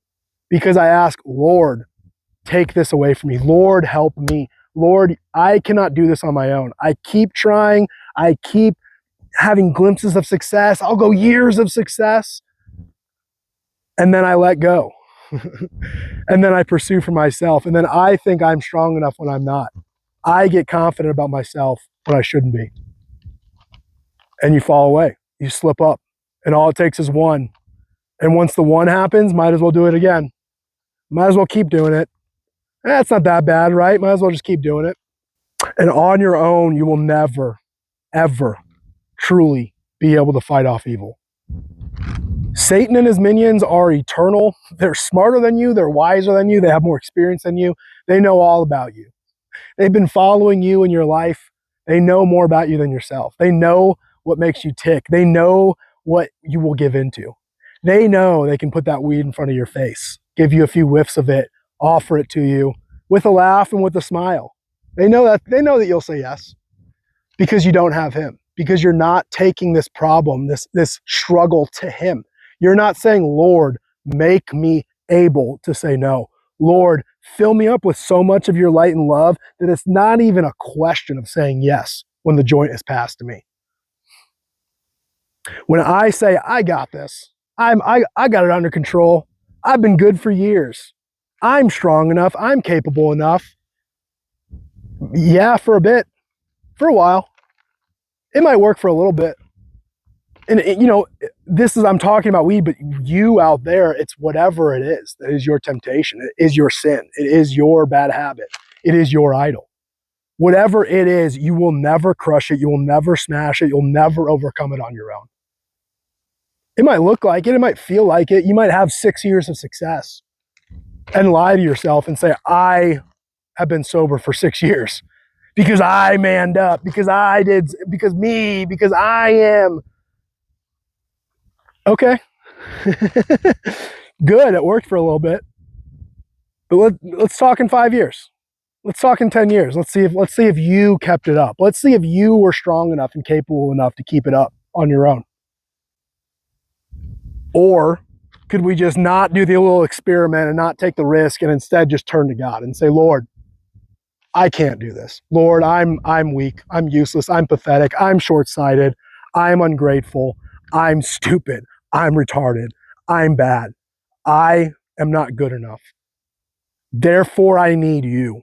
Therefore, I need more of you. Therefore, can you make me stronger? Can you make me better? Can you make me able to say no? Lord, make me sober. I can't do it on my own. I have never done it on my own. I will never do it on my own. Lord, make me do it because of you and with you and through you. You working in me and through me. Lord, take this away. Lord, give me victory because I will never do it on my own. So I'm asking you, we're done. It's over. It's over. We went 6 years of zero anything. No weed, no alcohol, no tobacco, nothing. Now in March, it'll be 7 years, March 15th. And shout out again to my boy John and the tokens. You know, the 6-year token and the 7-year token. I even told him when he handed it to me, I said, you know what, man? I got to be honest here. We talked about being sober. I said I was 6 years sober because technically we were talking about alcohol. I said that. I said I'm sober from alcohol for 6 years. We talk, he hangs out, he goes, he gets these from, I think, a family member, hits me up. Next day, a couple days later, I go meet him. He hands me these coins. He says, yeah, man, good job. Like, here's these coins. Use them, remind them. I keep them around, hang them up, do whatever, you know. Enjoy the fact that, you know, you did this. You went 6 years sober, right? You're right, the AA coins, you did this. Good job. You should feel accomplished. You should feel proud of yourself. You have been sober for 6 years. And I straight up told him, like, no. I was like, can I even accept these? I got to be honest with you, man. I've slipped up this year and I smoked some weed. Like, I can just hand these back to you right now. I kind of, the second he put them in my hand, it just was like a rush of shame and guilt where I was like, dude, I'm not sober for 6 years. I don't deserve these. These aren't mine. Thanks for the gesture. Thanks, bro. Like, for real, not facetiously. Like, thank you, bro. I appreciate it. But like, this isn't mine. These don't belong to me. But he said it. He was like, nah, dude. I mean, you're someone sober for alcohol. Celebrate that. Yeah, you can over here put it in this category. Yeah, you messed up and smoked some weed, but these are still, you know, representing the fact that you've been 6 years sober from alcohol. Coming up on 7. So I'm going to do that. I'm going to keep these little coins as a reminder of that shame and that guilt that I felt when he handed them to me. In an ironic twist, I don't feel happy. I don't feel proud. I don't feel like, yes, I accomplished this. I feel shame. I feel bad, right? But I will use this as motivation. I will use these as a reminder, not to puff myself up and say, good job for being 7 years sober, but to remind myself that you could have been 7 years totally sober. And why aren't you? Because you chose yourself, because you chose to feel good, because you chose to push God out of your heart, and instead you chose to pursue earthly things. And now, coming up on year 7, that's not even an option anymore. It's not happening ever again. You are going to pursue the Lord. You are going to be so filled up with Him and His love and His Spirit, His light, His joy, His peace, that there's never even a chance that you'll fall back, right? Never even a chance that you won't have this. Reminders of what it feels like to fall short. Reminders of what it feels like to fail.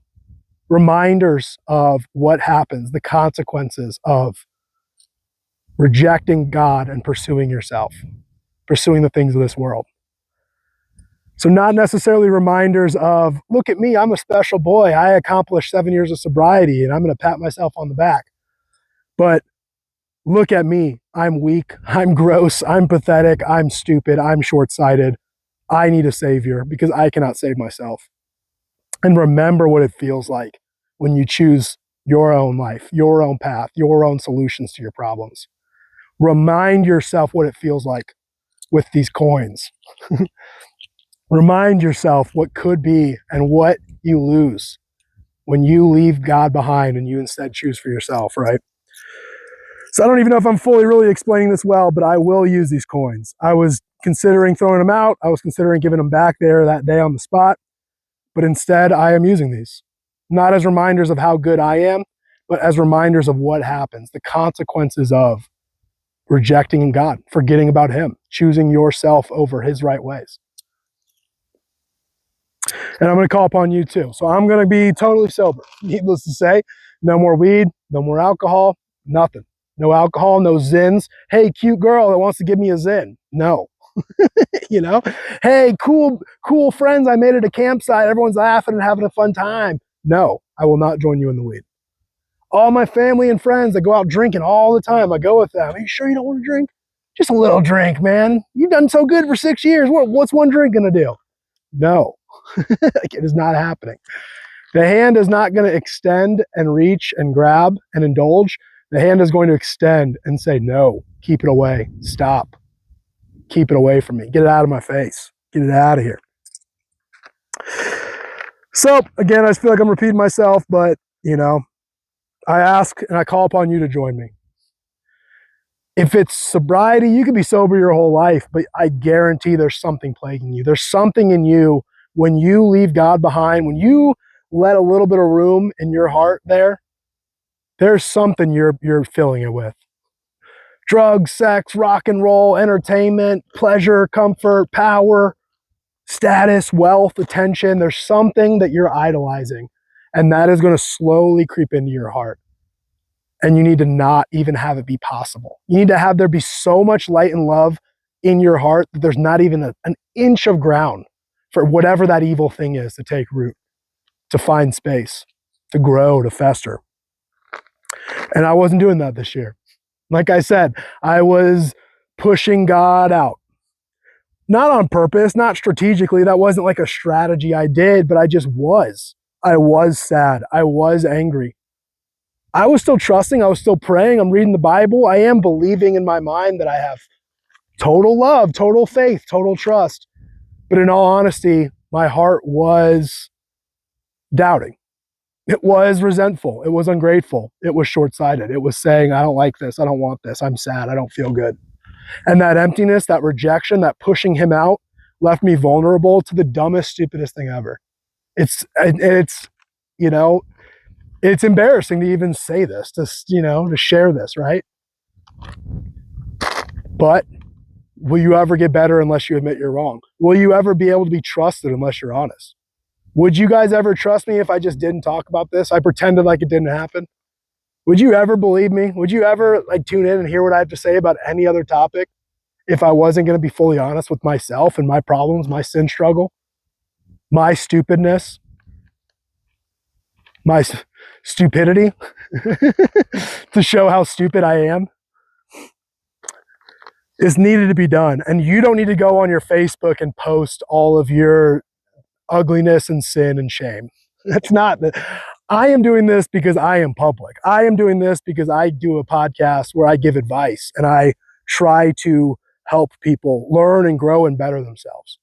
I am trying to encourage people. I'm trying to make people not feel as lonely and as broken. I'm trying to inspire people to choose God and not themselves. And I can't do that while I'm also hiding my grossness, my sin, my shame, my failures. I'm going to pretend like I'm not bad. I'm going to pretend like I don't make mistakes, pretend like I'm perfect and I got it all figured out when I don't. Why would you ever listen to me? Why would anyone ever listen to me? And if you did, it'd be foolish and short-sighted. You're listening to a hypocrite. Good job. Right?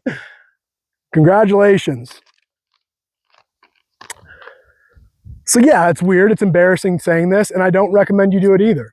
If you have a public podcast where you're telling people to improve their lives and be better and seek God, yeah, you should probably, not be hiding in shame, not be pretending like you're not bad as well. But just most people out there, you don't need to publicly confess, but you need to confess. You don't need everyone on planet Earth to hold you accountable, but someone does. People do, You don't need to be perfect to please God. But what you do need to do is return to Him. What you do need to do is humble yourself. fall on your knees before him and say, Lord, I'm weak, I'm dumb, I'm stupid. I keep choosing myself and I don't want to, because I want to choose you. I want you. I want your right ways. I want your light and love. I want you, not myself, not my things, my comforts, my stuff, right? I don't want to keep doing this thing. Lord, I messed up. Lord, I made a mistake. I fell off the horse. I smoked the weed. Lord, forgive me. And Lord, make me strong enough, capable enough, and filled up with so much of you that I cannot ever make that same mistake again, that I will not fall short ever again, because you are now with me, helping me. So don't go on Facebook. Find a band of brothers, go to your church leaders, your pastor, your priest, whatever. Go to people who care, your fellow believers who will have compassion and mercy on you, who will open up themselves, who will share their lives with you when you share your lives and your struggles with them, who can hold you accountable, who can say, I'll hold your hand, or I can kick your butt. What do you need? You need a coach to kick your butt into action, or do you just need a friend to hear you out? Do you need someone to just hold your hand and cry for an hour? Whatever it looks like, you need a band of brothers, band of sisters, whatever you want to call it, like a group of homies that you can do life with, that you can be together with them in person regularly, once a week, twice a week, who know you good enough to say, hey man, something's off. Something's off, man. What's up? You want to talk? You need any help? You need any advice? Can I help you in any way? You need me to like come cook you dinner, bring you dinner some night? You need me to like just hang out with you? You need to borrow money? You need a job? Like, what do you need? I am here for you. I love you. I care for you because I'm doing life with you. You're not a stranger. I know you. I love you. I care for you. I want you to succeed. And then reciprocated, vice versa, reciprocated back. But that's so crucial. And if you don't have that, pursue it. Seriously pursue it. Go to your church, go to Bible studies, go to 4 different churches. Keep making friends. Be bold, be weird. Hey, bro, you want to get coffee? I know this is weird. Like, we're not really friends. We don't really know each other, but you seem cool. You seem like a real, actual believer taking his faith walk seriously. And you seem kind of cool, dude. Let's hang out. It's kind of awkward. It's kind of weird when you make friends as an adult or whatever, but like, who cares, man? This is going to be good for us. And if not, move on. Oh yeah, we are totally different. Yeah, we're not really this isn't really going to work out. We're not going to really be compatible. Our schedules are off or whatever the case may be. But keep going. Keep going to the next church, the next Bible study, the next friend, the next encounter, and say, hey, brother, you want to hang out? Hey, brother, I'm a Christian. You're a Christian. You want to, share our lives, share our struggles, hold each other accountable, inspire each other, motivate each other, help each other out, serve each other. Just hang out and laugh with each other. Just be reminded when you're in the presence of your bro, you're seeing his laugh, you're seeing his smile, you're seeing him get real passionate and fired up about something he's interested in. He starts geeking out on something weird that you have no interest in, but he loves it. He just starts talking about Star Wars. You don't care at all. You're like, I haven't even seen him. But he loves it, and he's talking about it, he's passionate, he's fired up.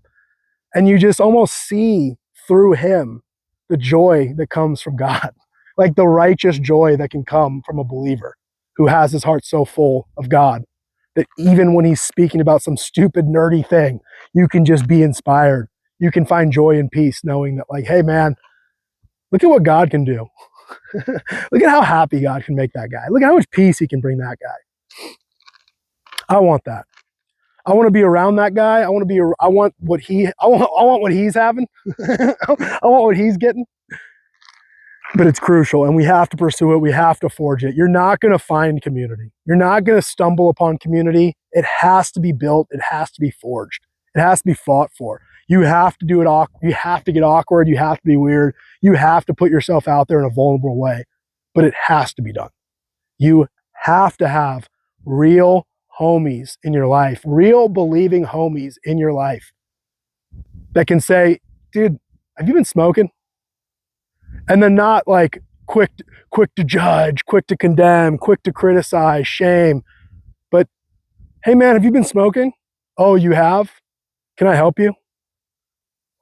Let me hear why. Let me hear it out. Let me walk with you through this.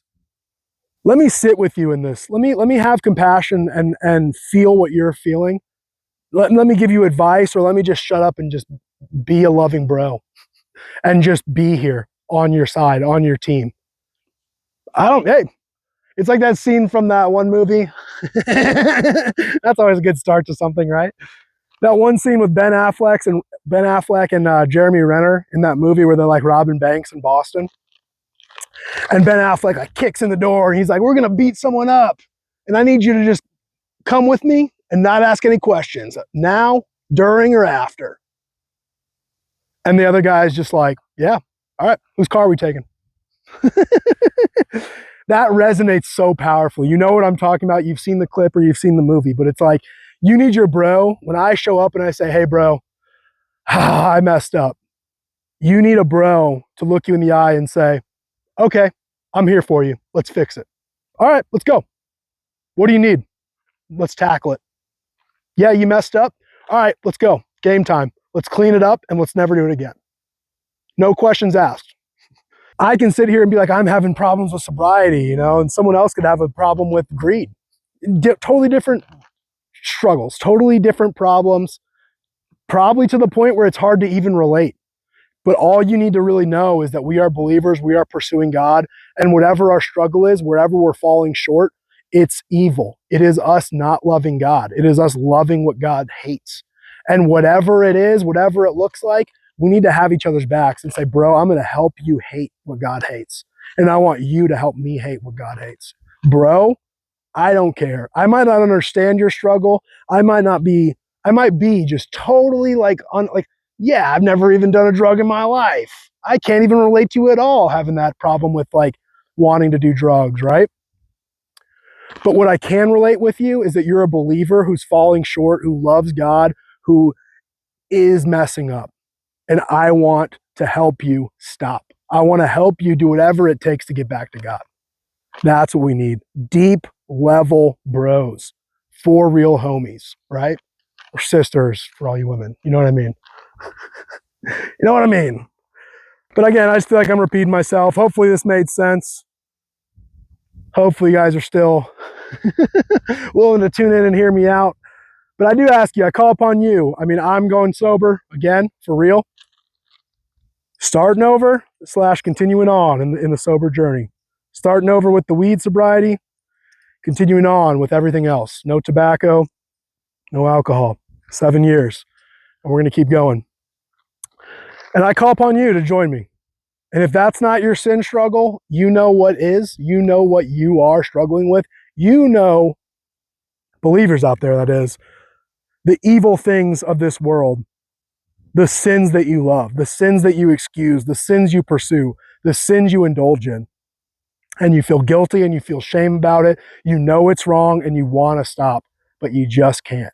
Something inside you just can't. Something, you're just not strong enough to reject and ignore those satanic whispers that say, "Just do it. Just do it. Just a little bit. Just one more time." And you're just not strong enough and just not capable enough to say no to those whispers, to not extend the hand out and grab what God hates and indulge in it. You need to have a band of brothers. You can have me reach out to me, DMs or comments or whatever. But my glasses tweaked out. I think they might have broken. We'll see. I don't know where we left off, but join me in whatever, in overcoming and rising above whatever your sin struggle is. Whatever the evil is that God hates, that you keep going towards, you keep grabbing, you keep choosing, you keep indulging in, it's time to say no, and I'm asking you to join me in saying no. I'm also asking you to find a band of brothers to help you, whoever you are, on a personal level in your life, also say no to that evil and to choose God. And I'm also calling upon you. It's a 3-part call, a 3-part plan of action. I'm also calling upon you to just turn to your Lord and say, "Lord, I can't do this on my own. I need you. Lord, I am not capable of saying no. Lord, make me righteous. Lord, make me holy. Lord, make me more like you. Make me so full of your light and love that I can't even fathom, possibly even considering indulging in that evil thing that once plagued me, that once held me down, that once infected me. I'm calling upon you. Bro, join me. It's getting serious season, man. It's getting serious season. I love you. Jesus loves you, and so do I. There's lots of content coming. Stay tuned. I've been recording a bunch of stuff. I mean, my glasses might have just broken. They gave me like a weird flash. Maybe they just died in a weird way. Or they just broke. Like literally you watch them break live on stream. But I do have a lot of content from just driving around on this whole trip. Just need to do a bunch of editing. I have a whole documentary, basically. It might even be two-part. Basically, in summary, I have a lot of content coming, a lot of stuff coming out that I've already recorded. I just have to edit it and put it out there. And I don't really have a lot of time to do that right now. So stay tuned. Always stay tuned. Lots coming. Subscribe, like, comment. Help a brother out. But more importantly, and helping me out with a channel, a YouTube channel, more importantly, you for real in your life. Shut your eyes to the things that God hates and instead turn your attention to Him and what He loves, towards righteous things, towards what is good, true, and beautiful, towards producing good fruit. Fixate your eyes on righteous things, the things that He loves, and not the things that He hates. Look to and call upon Jesus for help, for deliverance, for guidance, for peace, for joy, for rest, for a heart that's full of Him and not of the things of this world, right? He wants you to come home where you belong. So shout out John. Even though I fell short a little bit in a weird, cowardly way, I still thank you kindly for meeting you and for the coins. They will, in a not exactly how they're supposed to be, appreciated or loved, I think. I will instead use them as a various form of motivation. And yeah, with that, I love you guys. Take care. Be good, do good, love and be loved. Jesus loves you, so do I. And I'll catch you on the next stream. Again, stay tuned. I got a bunch of content coming out from my whole trip. Bunch of stuff from all the various states on the West Coast throughout the Southwest. And if my glasses didn't break, I'm going to film some stuff here in Texas too. So stay tuned. Love you guys, and I'll see you soon. Bye.